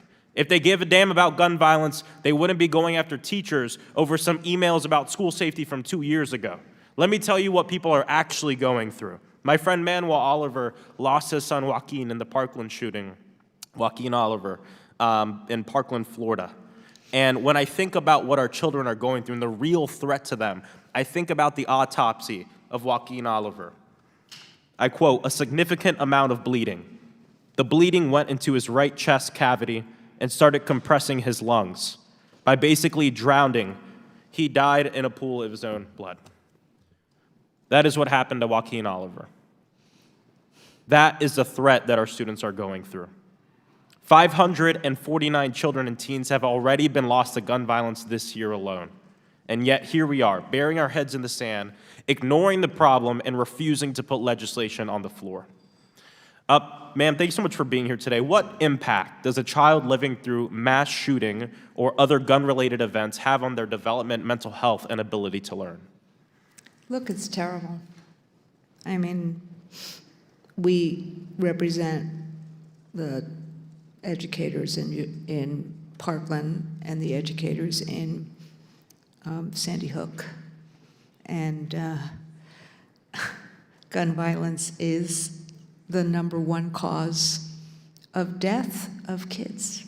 And yes, obviously we should be doing a lot more about that.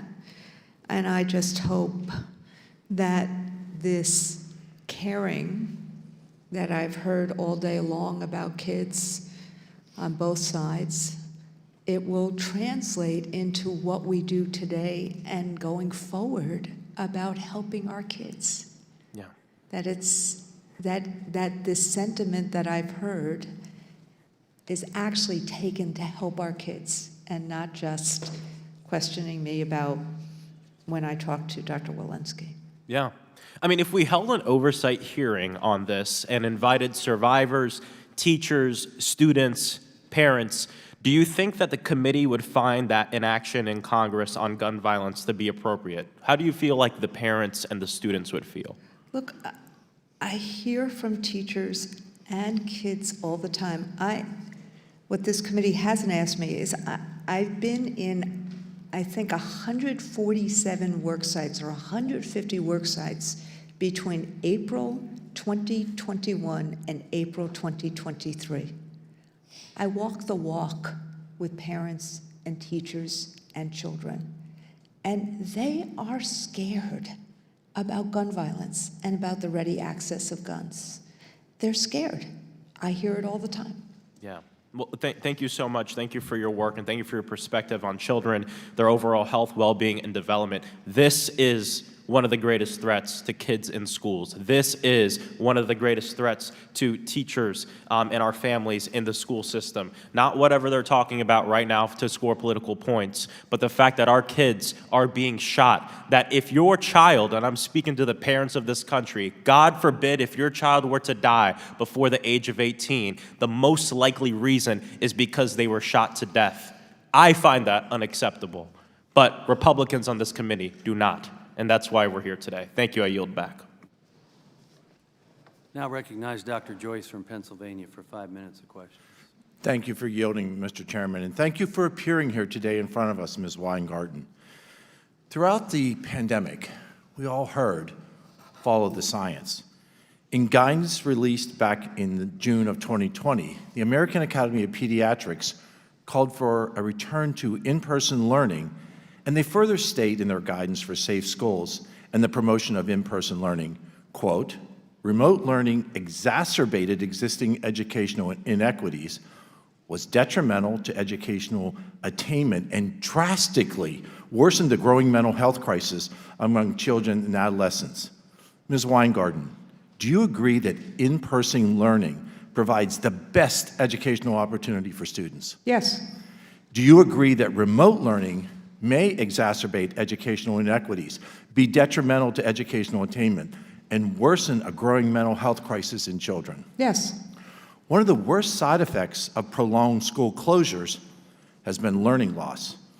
Is a pandemic associated with learning loss? Is that real? Well, yes, of course it's I real. agree with you, it but, has been But real. what we also saw,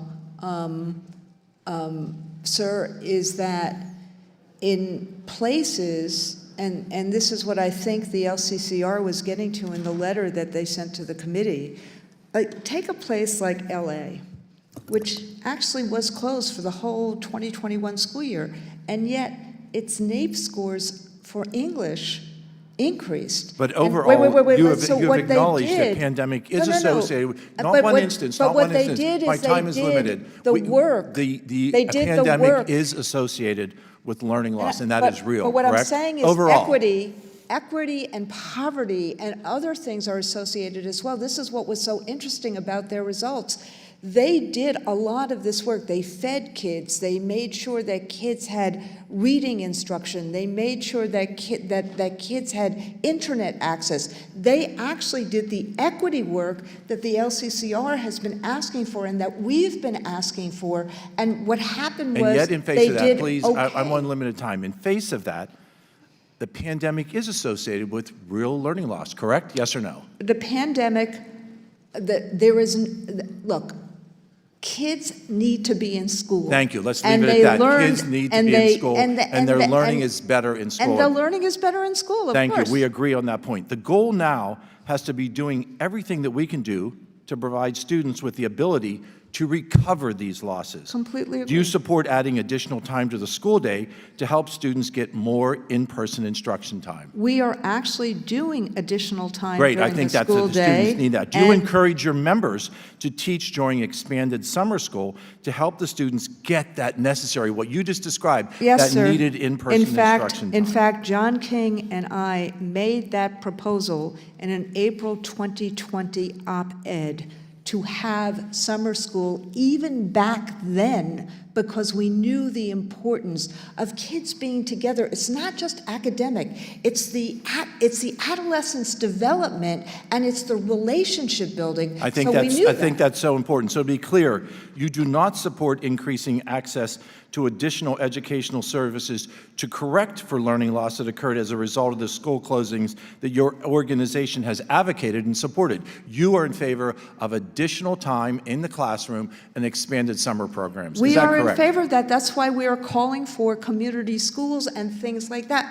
We are in favor of wraparound services and community schools and having additional time Additional available for time, kids. summer training, I think that's awesome. The AFT, though, is inherently a political organization. In fact, political activism is in your mission statement. Is that correct?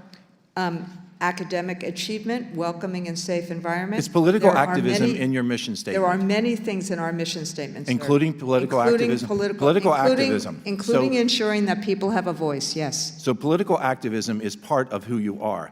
CDC guidance, especially guidance based on complex immunology and epidemiology, requires scientific expertise.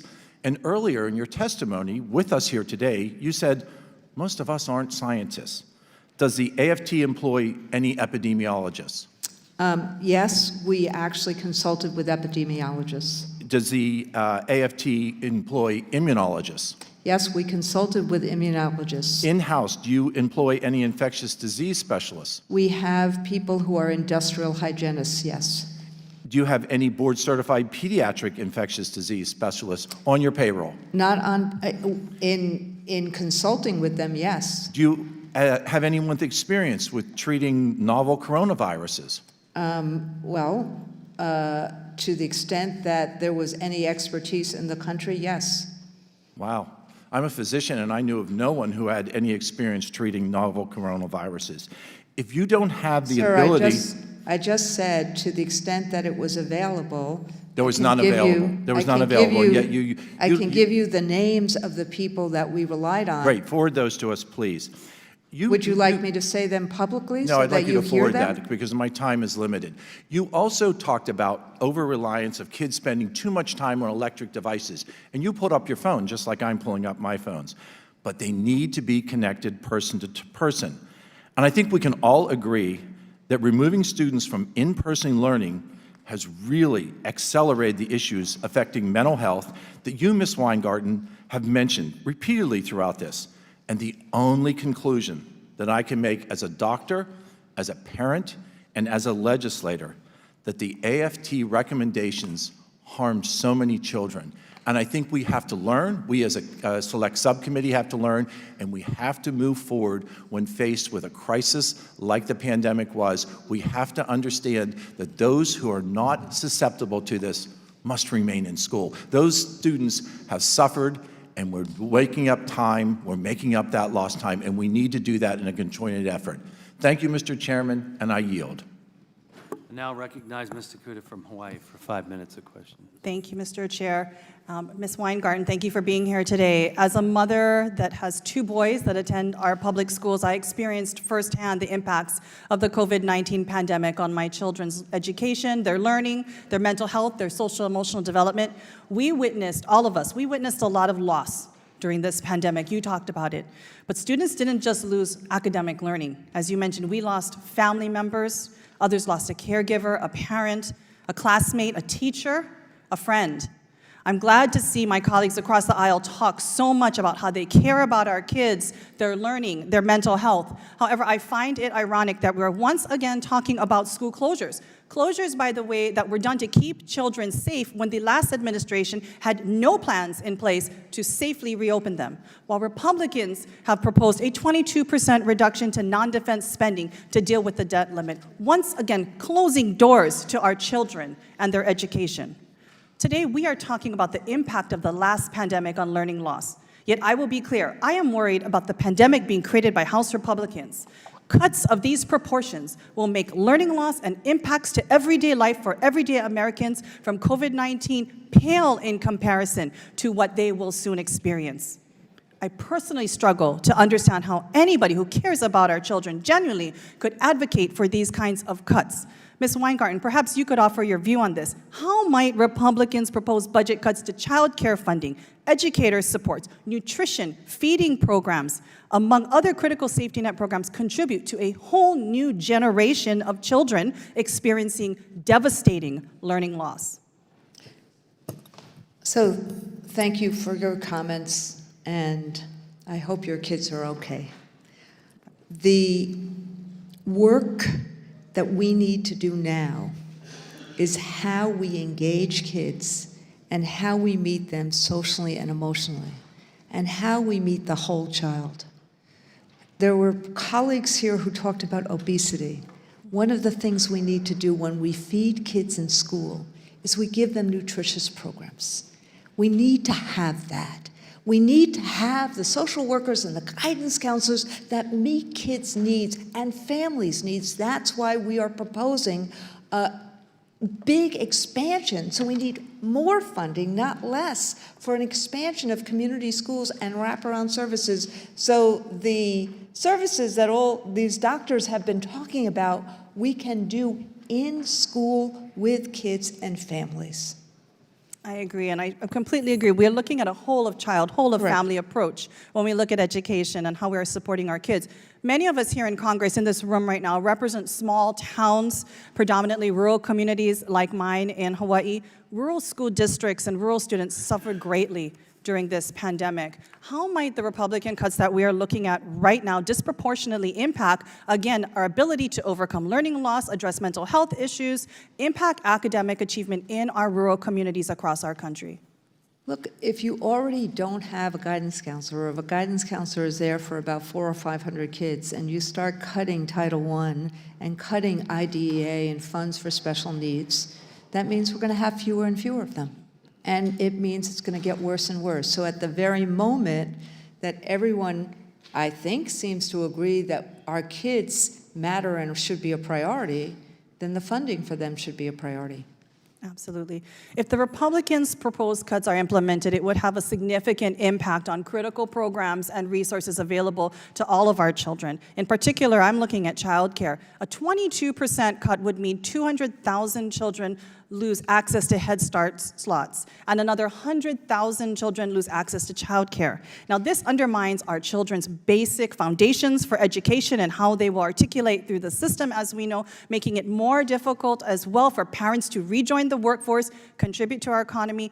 Access to affordable, high-quality childcare is a critical component, I think, as many of us in this room agree, to a child's growth and development. Again, if we are truly looking at learning loss and staving off learning loss, childcare is critical. It affords substantial benefits for these children as they grow and age into adolescent and adulthood. I should also note that childcare boosts the economy by allowing parents, as I mentioned, to once again rejoin the workforce. In contrast to Republican draconian cuts to programs that support working families, we have, as congressional Democrats, taken decisive actions to put Americans on firmer footing as we emerge from this pandemic. The ARPA funds to the state of Hawaii, nearly $80 million, actually helped to keep child care centers open, prevented these children from experiencing learning loss in Hawaii, and we know this took place across our country, especially our rural communities. I know that my time is up, but Ms. Weingarten, thank you for being here as we talk about what could be the next pandemic if these cuts are actually taking place. I yield back to you.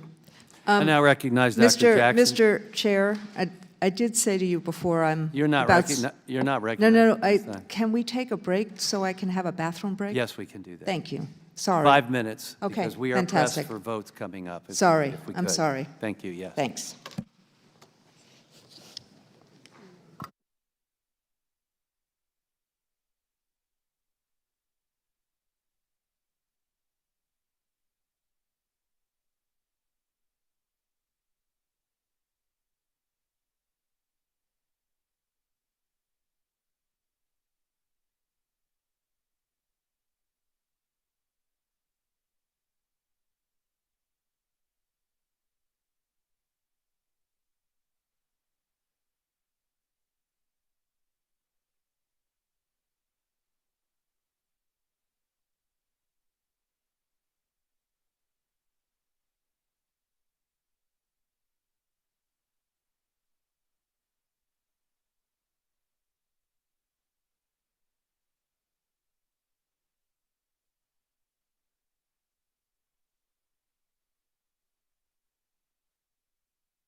Thank you, Mr. Chair.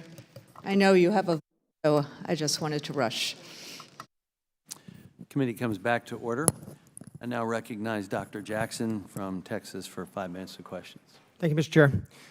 Ms. Weingarten, I honestly thank you for coming today. I don't honestly know if I even have a question for you, to be honest with you. I feel like that I don't know what the point is at this particular point. I think most people know what happened at this point. I think anybody that's watched what's gone on for the last few years knows exactly what happened. I'm just going to make a statement.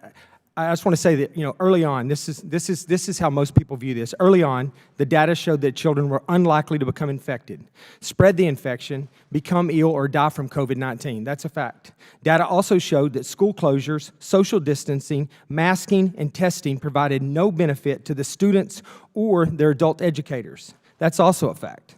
Data also showed that those very actions that I just described were highly detrimental to the academic achievement, the mental health, and the physical health of our children. Since the science, the actual science, never supported closing schools, we must examine why and who was behind these detrimental efforts to promote school closures without any scientific support for doing so. We now know that you and your organization, it's been documented at this point, edited the draft of this scientific, quote, scientific-based guidance on school reopening from the CDC. The document that was used to keep most public schools all around the country closed, in fact. I don't think you're to blame. I think the Biden White House and the CDC are the ones that really failed our country. The Biden White House and the CDC should have completely disregarded any suggestions from your politically motivated and corrupt organization, in my mind. But I guess, considering your organization gave millions and millions of dollars to Democrat candidates and to their liberal campaign committees, you and your organization got anything you wanted from the Biden administration. That seems to be how it works. This is what corruption in the federal government looks like. The American people have seen it, and they don't like it. Teachers' unions are supposed to exist to protect their members and to advocate for students. However, your organization, the AFT, has demonstrated that what you actually care about is gaining and exerting political influence and lining your pockets with taxpayer money, even if that is at the expense of our own children. Since 2020, Congress has allocated more than $190 billion to schools across the country through the Elementary and Secondary School Emergency Relief Fund to enable schools to stay open. Much of this money has been unaccounted for, and much of it was spent on woke social garbage, racist CRT programs, and other leftist programs. Much of it was provided to increase the salaries of teachers that were paid to stay home thanks to your strong advocacy. So big win for you and big win for the organization. Keep the schools closed, let people stay home and draw paychecks, demand money from the Biden administration to reopen schools, use that money to promote horrible social programs in our schools once they finally reopen, provide pay increases to your members with federal taxpayer money, and lastly, use the dues from your members to pay off the Democrats that make it all possible. This is what happened. I cannot believe that you still have a job after the role that you and your organization played in the destruction of our children over the last few years. I think it's disgraceful, and I think you should be ashamed of what happened over the last few years, and you should take some responsibility for it. With that, I yield back, Mr. Chair. Now recognize Dr. McCormick from Georgia for 5 minutes of questions. Thank you, Mr. Chair. First of all, I want to state that I have great respect for teachers.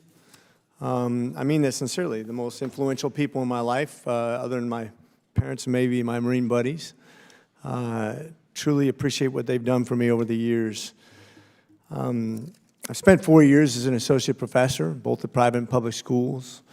I have 7 kids, so I have a little street credibility when it comes to the educational experience, and I've spent about 20 years in youth ministry, so I understand the importance of what teachers do, and I sincerely appreciate the efforts. With that said, I just wanted to go over something that you've already affirmed, which is you had tweeted at one time, what we've seen in public education is that technology can't replace teachers. Remote education didn't work. You did tweet that, correct? Okay, thank you. Yes, I did. Thank you. I totally agree with you. My son... I have tweeted about 200,000 times. No, I get it. So that wasn't controversial. Sorry, No. we'll just continue. I'm not trying to corner you, believe it or not. I agree with you. My son actually was having problems during this educational experience where he couldn't get a teacher to meet with him well into the pandemic, where he was remotely learning, but he doesn't do math so well. He's like his dad.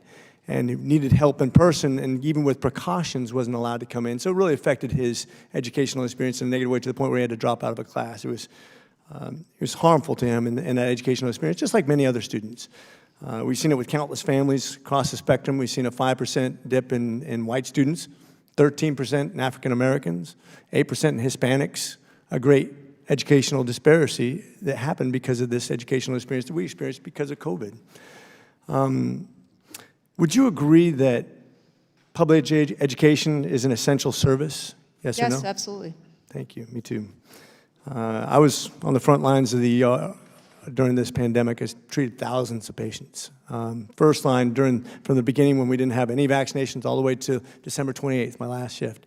Would you agree that the emergency room doc is also an essential service? Of course. Thank you. Me too. I mean, and sir, No, you may not It's a simple know. question. No, I'm We not. represent about 200,000. I get you. And I nurses. represent a lot of ER doctors too, Yeah, so I get and you. my sister is So, an intensive care Thank you. pediatrician. Thank you for her service. So I will tell her. And of course, we couldn't do our job remotely, correct? As ER physicians, correct? Well, we had over 200,000. I couldn't do no, I get you. I get you. but- Nurses who we represent. I get you. Who did not do their jobs remotely. Right. And we believed in being in school. That's why I Yep. said No, earlier. I get you. We tried from April. Same as 2020. firefighters, same as law enforcement. Everybody has their jobs that are essential services that they can't do remotely. And as you said, there are people who came in during some scary times that couldn't work remotely. I don't think we're trying to argue about what is essential services. I think we all agree on what those are, whether it be a clerk that actually helps you get your meals or your groceries, or somebody who's serving you in very real ways and required ways. I think we all agree on those things. And I get that it's scary. And I get that at the very beginning, there was definitely a reason to be overly concerned because we didn't know how this was going to work. It's a novel virus. I get it. And as we started to develop things, you guys got the wrong information a lot of times. So did we, because it was politicized. And some people who are quote-unquote experts told us things that were wrong, even though they probably hadn't seen patients since the 90s. And people like myself who were seeing thousands of patients were censored, by the way. So you couldn't get the truth a lot of times. So I understand why teachers would be scared to go back to school. I do get that. But as this developed, and as the evidence became more clear, my concern is that we learn from these committees, because that's what we're here for. I don't think anybody disagrees that the whole reason we're here for this committee is so that we don't repeat our mistakes. We have to admit that we made mistakes. We all make mistakes. Doctors made mistakes. We used to not use NSAIDs. We didn't use steroids. We intubated patients. People died because of mistakes we made during a novel coronavirus that we learned from. But would you, as the head of this union, admit that teachers maybe should have gone back to school earlier with retrospective information so we don't make the same mistakes in the future and leave so many kids behind? Look, I regret COVID. I regret what has happened here. So I'm just asking a simple question. I want to learn from this, and I know what you regret, but I have 20 seconds left. I think you'd be, if you'd let me answer, I think Sure. you'd be surprised at my answer. Okay. I regret the fear that was there. And part of the reason we wanted clear information was because we had a role in terms of overcoming fear. I think this book that just came out yesterday actually gives us a roadmap for what we need to do going forward, because I do think we didn't get it right. I think the ventilation issues, the testing issues, actually were more important than the social distancing issues. I agree with you. There were things that we really didn't get right. Gentleman's time has expired. I now recognize Mr. Garcia from California for 5 minutes of questions. Thank you very much, Mr. Chairman. Thank you, Mr. Weingarten. I appreciate all the work first that you do, that our teachers do across the country. I'm an educator myself. I'm married to an educator, and so I appreciate the hard work. I just want to recenter ourselves and remind us that we went through a massive disruption to our country, to lives. We lost over 1 million Americans. My city alone lost 1,300 residents within my community when I was mayor, just right before I got elected to Congress. This was a traumatic, horrific event and the largest loss of life event of the modern era. And so this idea that there aren't going to be mistakes made in our institutions or organizations, of course, is ridiculous. There are going to be lessons learned, whether it's in our education sector, whether it's in public health, whether it was in the way the government managed on the vaccine rollout. We are going to learn how to make things better. And I want to just uplift the fact that teachers were working under terrible conditions, very situations where they also have family. I want to remember that teachers also have family at home, also have sick parents at home. We're also trying to protect themselves, their loved ones, and their own children outside of the classroom. And so I just want to take that moment that everybody was scared and trying their absolute best. During the pandemic, the Long Beach Unified School District was the largest school district to reopen schools when we reopened because teachers were vaccinated, because we vaccinated teachers early on and got them the supplies that they needed and the resources that they needed. We often looked at your school district as a model for what to replicate. Thank you. And a big part of that was because we made the decision early on to double vaccinate all of our teachers and to ensure that everyone had access to the vaccine early. We actually were the first school district, the first city to actually vaccinate teachers in the entire state of California. And vaccination led to reopening schools first and faster. And so there needs to be more emphasis on that vaccine access.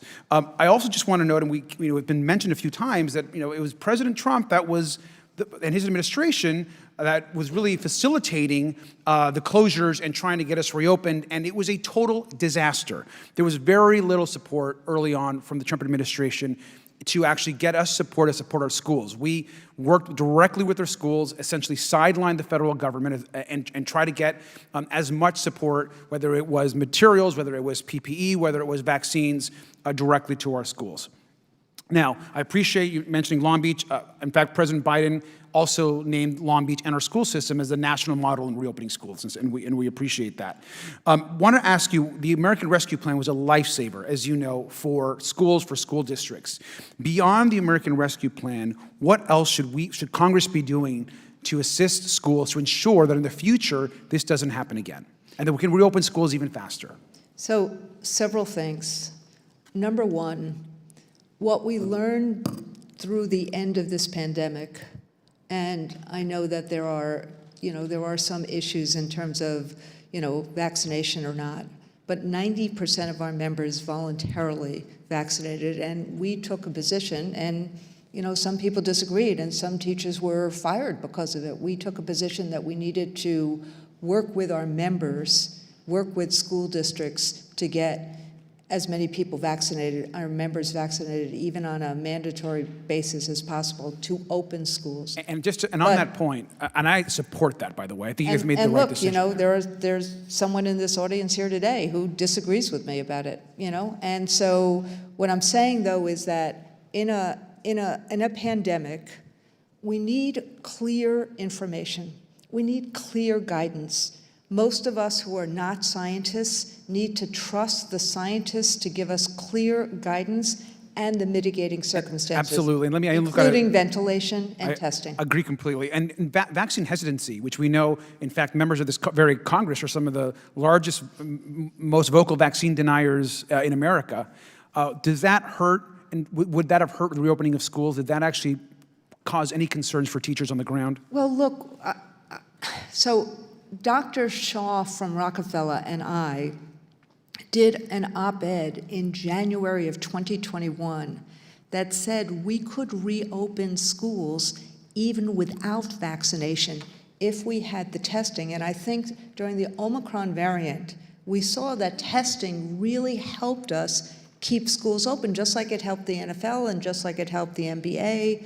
And so I think that there's a combination of things that we need to know in terms of what is the measure to keeping people safe. Absolutely. And keeping people open. And finally, I just want to say, if we really want to focus on ensuring, because there will be in future pandemic, ensuring that schools today have the resources that they need. Correct, that absolutely. Teachers have the resources they need, that we're actually reinvesting in our schools, that's actually going to help to ensure that if there's a future pandemic, we can solve it even faster and learn from our mistakes. Thank you so much. I now recognize Ms. Green from Georgia for 5 minutes of questions. Thank you, Mr. Chairman. Ms. Weingarten, are you a medical doctor? I am not. Are you a mother? I am a mother by marriage. By marriage, I see. And my wife is here with me, so I'm really glad that she's here, Rabbi Sharon Klein. Ms. Weingarten, and you haven't taught school since the 90s, so you're not a teacher anymore. I am actually, Representative, I'm actually on leave from my teaching position, and this fall I will be teaching as a guest teacher at Cornell, my alma mater. When was the last year you taught? 1997, is that correct? The last time I taught a full class was June 1997. Okay, that's been quite a long time, approximately 26 years ago. Do you believe in the First Amendment, Ms. Weingarten? I believe in the Constitution, including the First Amendment, of course. Oh, great. Well, I'd like to remind you of one of your tweets here where you agreed that my suspension on Twitter, in your own words, politicians shouldn't be exempt from standards about spreading misinformation. Green has repeatedly shown reckless disregard for those standards. This suspension is justified. This is your tweet. Just last year, January 2nd, 2022, I was suspended for my statements about COVID-19 as a member of Congress, by the way. And also, I'd like to point out by the emojis by your name here, it looks like you're more of a political activist than anything. Clearly, unfortunately, you think Ukraine comes before the United States. I'm not sure what the black flex is. I mean, is that digital blackface? But congratulations on graduating from school. But I'd like to No, it is about honoring black Ms. Weingarten, I reclaim my time. I didn't ask you a question. Sorry. What I'd like to talk about is your recommendations to the CDC as not a medical doctor, not a biological mother, and really not a teacher either. So what you did is you advised the CDC. Mr. Chairman, that's a Excuse me, this is my time.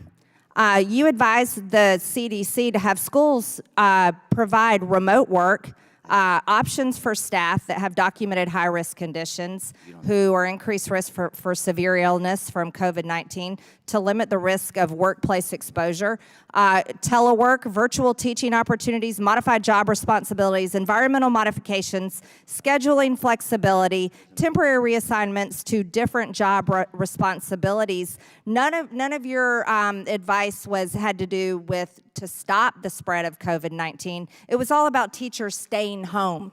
And there was big results of that. Let me tell you, I am a mother, and all 3 of my children were directly affected by the school closures, by your recommendations, which is something that you really can't understand. I'd like to point out, let's talk about the real effects of this.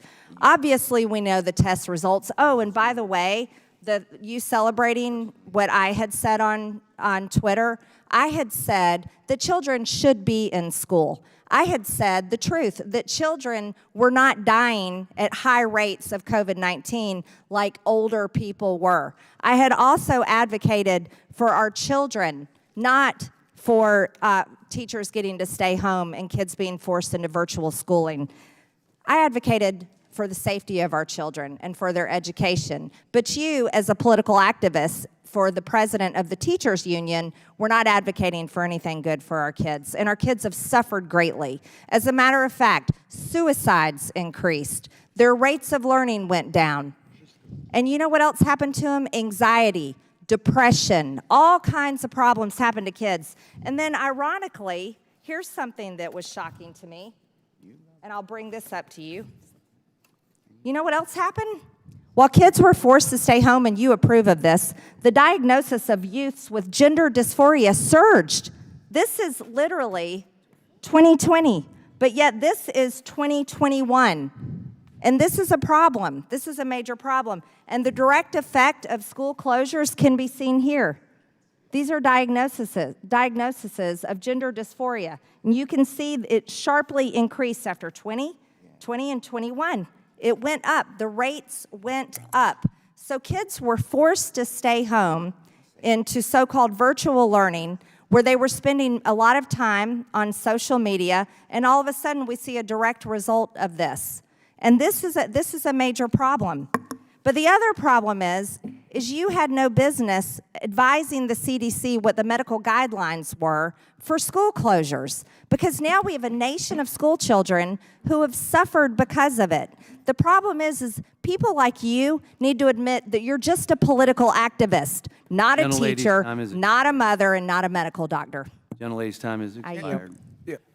I now recognize Mr. Jordan from Ohio for 5 minutes. Point of order, Mr. Chairman. I just want to make note that the decorum of the attacks on the witness were unacceptable that the gentlelady from Georgia just did. And so it'd be nice if we didn't attack the witnesses, particularly whether and making a decision about whether or not she's a mother. You are a mother. Thank you for being a great parent. Thank you. Your point of order is recognized, Mr. Garcia. A point of Now order? recognize Mr. Point of order?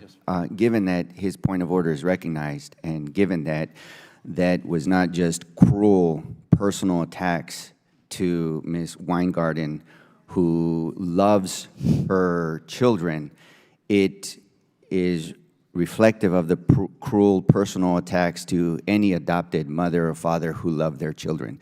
So I would kindly ask that those remarks be taken out of the record, for the sake of all of the parents who have adopted a child and love them dearly and see them as their own. It was not a violation of the House rules. However, your point of order is recognized. I now recognize Mr. Jordan from Ohio for 5 minutes of question. I thank the chairman. Who cares more, Ms. Weingarten? Who cares more about a child's education, the teachers union or the child's parents? I would say that, Mr. Jordan or Representative Jordan, teachers, parents and teachers care about kids. Obviously, parents care about their own kids more than probably anyone else, but teachers and parents are real partners in children's education. Okay, that's fine. So you would say, but I ask you, who cares more? You would say parents.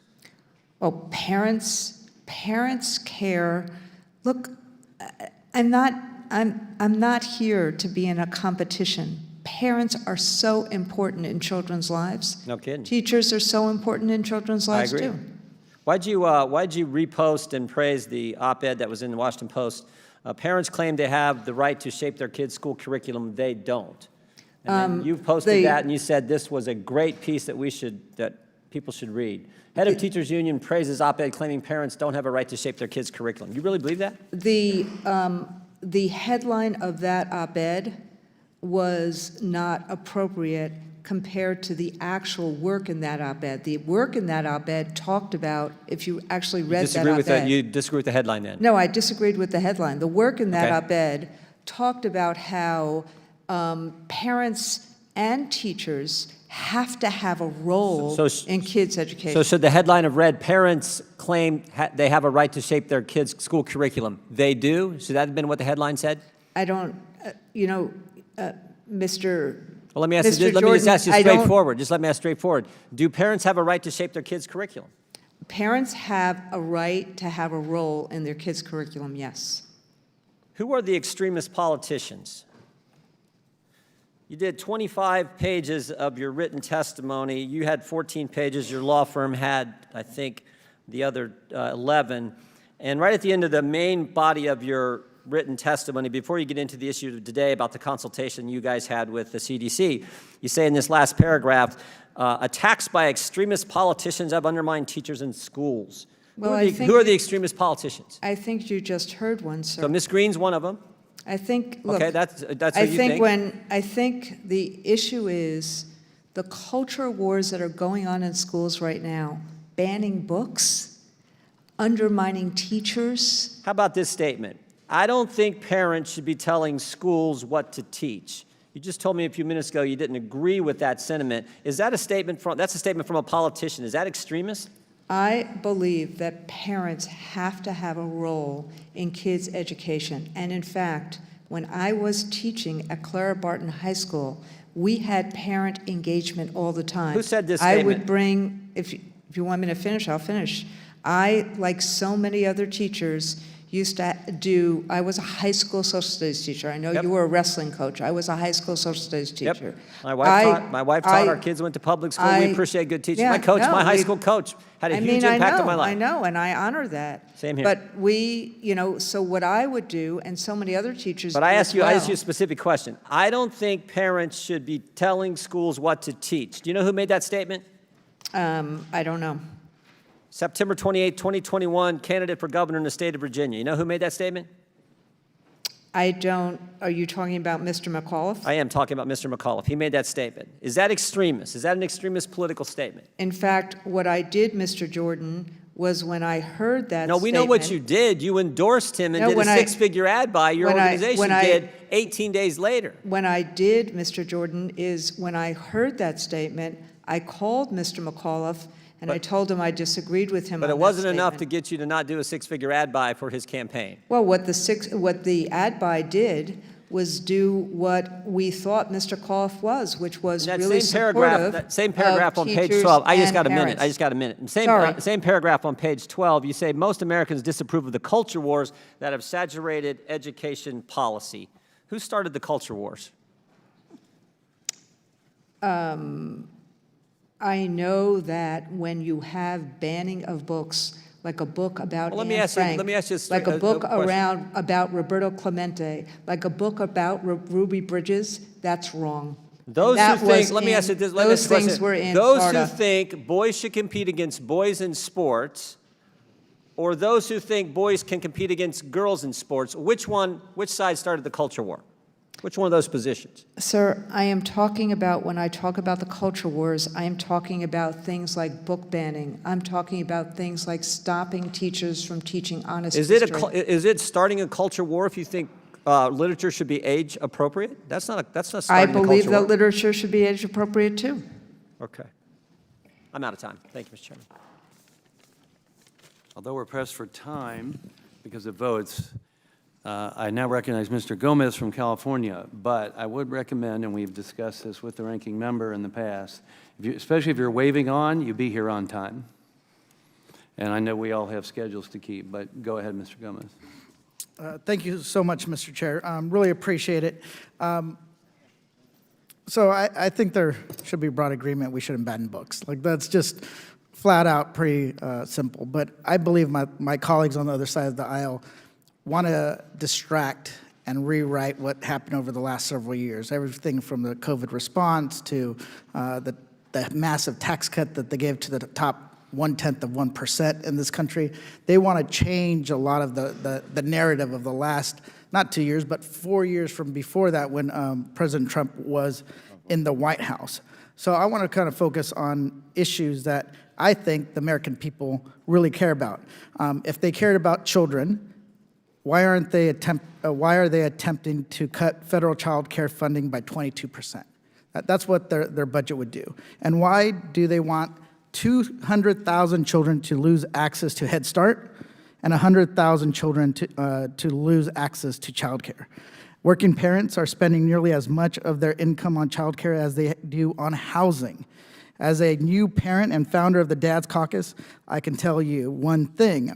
Our child care system is in crisis. Not only is it unaffordable and inaccessible, child care workers who are predominantly women of color are severely underpaid and overworked.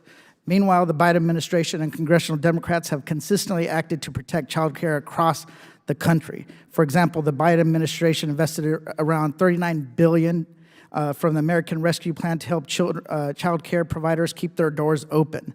These efforts have helped 220,000 child care programs, which employ over 1 million child care workers with the capacity to serve nearly 10 million children. Additionally, the president's budget would expand access to affordable, high-quality child care by enabling states to increase child care options and by lowering costs so that more parents can afford care. The president's budget also funds a federal-state partnership that provides high-quality, universal, free preschool to support healthy child development and ensure children enter kindergarten ready to succeed. Meanwhile, congressional Democrats led the fight for increased child care funding in last year's spending package, securing $8 billion for the child care and development block grant, an increase of $1.9 billion above the fiscal year 22 enacted level.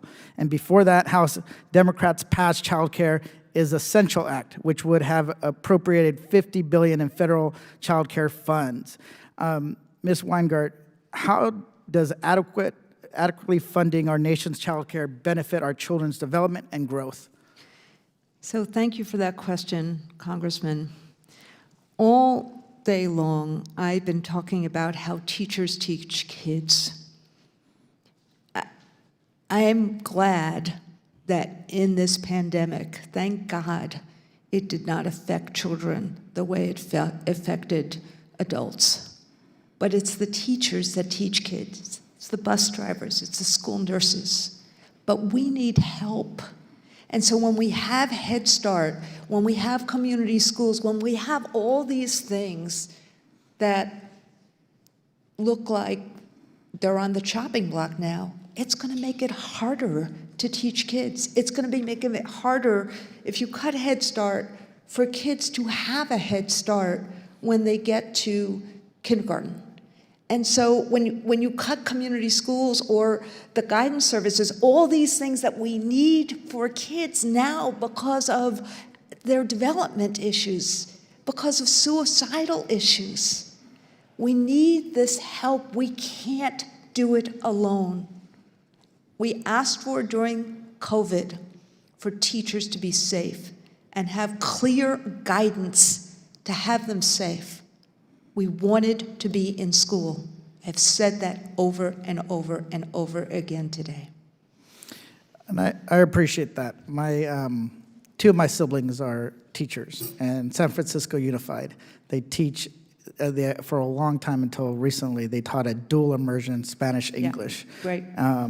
And if you ever had a teacher in your family or sibling or mother or father, people recognize that they give everything.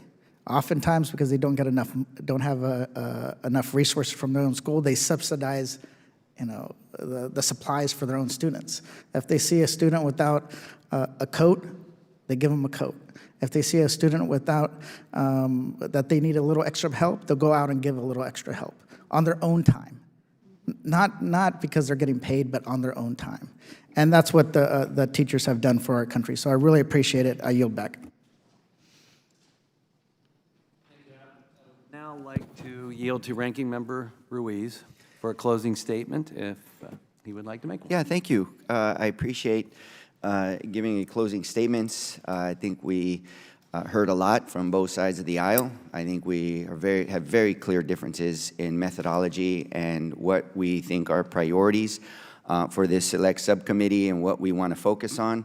I do want to say some things because we heard from physicians throughout this hearing that, and I also want to remind folks, I am a physician and a public health expert, and social distancing has been a long-term public health basic way of lowering transmission for deadly airborne viruses. It's not only shown in literature, but it's been practiced and retrospectively and studied even from the great influenza pandemic, that if you have a virus that spreads through droplets from your mouth, the louder you scream, you cough, or you even speak, you have micro droplets spreading from your mouth. So the further people get, the safer they are from transmission. So at the root basis of keeping people safe from airborne droplets, people were asked and sometimes regulated to stay far from each other. So I really want to defend public health and public health practice and say that in the event of a novel airborne deadly pandemic, social distancing is one of the crude and also rudimentary public health measures to keep people safe. But what we want to do for the next airborne deadly pandemic is that we want to create safe environments so that people can socialize, so we don't have to close the school, so we don't have to do these things to keep students apart from each other. And I think that's what we should be focusing here today. Exactly right. We should be focusing, thinking ahead for that next airborne, deadly pandemic on how can we save lives, how can we lower transmission, and how can we keep kids safely in schools so we don't need to practice the social distancing that has shown to work. So look, the charge of this select subcommittee is to understand the COVID-19 pandemic so that we can prevent and prepare for future public health crises. Our mission is to get ahead of future deadly novel viruses with the potential to devastate our communities so that none of us have to endure another pandemic. Yet today, instead of doing the critical work or the work of addressing learning loss from the pandemic, that's what most parents are concerned about today is my child's mental health and the learning loss. What can we do today to help these children? Or the work of bringing relief to Americans' youth facing a mental health crisis. We rehashed Ms. Weingarten's emails and her organization's common sense feedback on school reopening guidelines. Guidance that, as you may recall, led to 95% of schools returning to in-person learning just 1 year into the Biden administration. Look, we all agree that the pandemic took a serious toll on our nation's kids. The question is, what are we doing to help our students and their parents? You know, hyper-partisan investigations do nothing to repair this harm, and neither does an extreme Republican budget that proposes deep cuts to the very programs intended to enrich our nation's kids and help working families get by and provide the mental health necessary to recover. Programs like Head Start, WIC, IDEA grants, and more, all of which will be gutted by Republicans' Default on America Act. So let me be clear. Republicans cannot claim to be serious about protecting our nation's kids and families while pushing devastating cuts to programs that pave the way for children to grow and thrive. In fact, those cuts do the opposite. They make the problem worse. They hurt our children and our families. And it is my hope that going forward, the work of the Select Subcommittee will focus on the facts and lead with the purpose of developing the forward-looking policy solutions to the challenges facing our nation.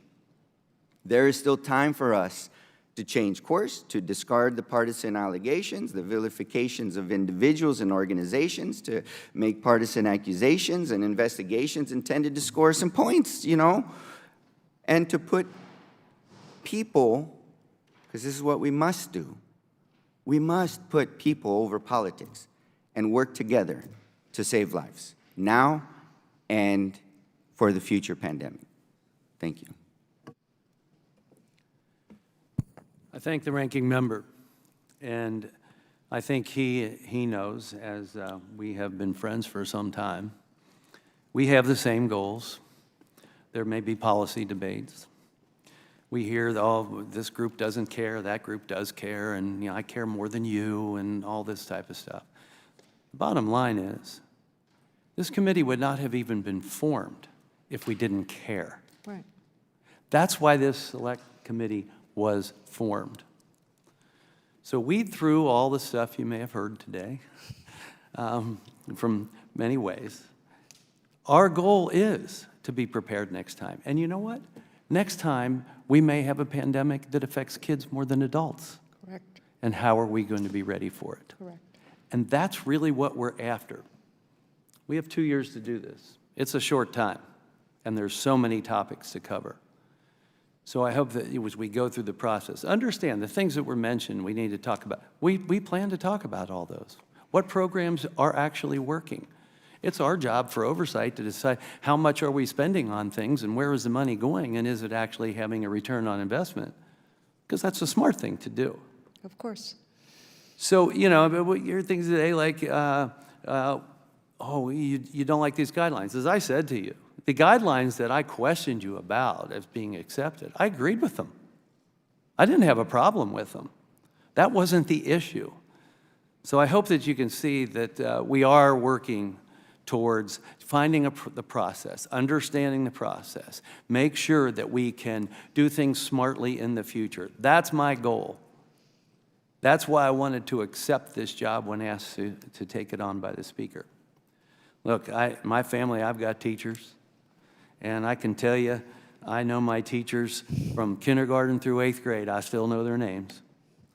And I still get together with my 8th grade teacher. You know, they mean a lot to me.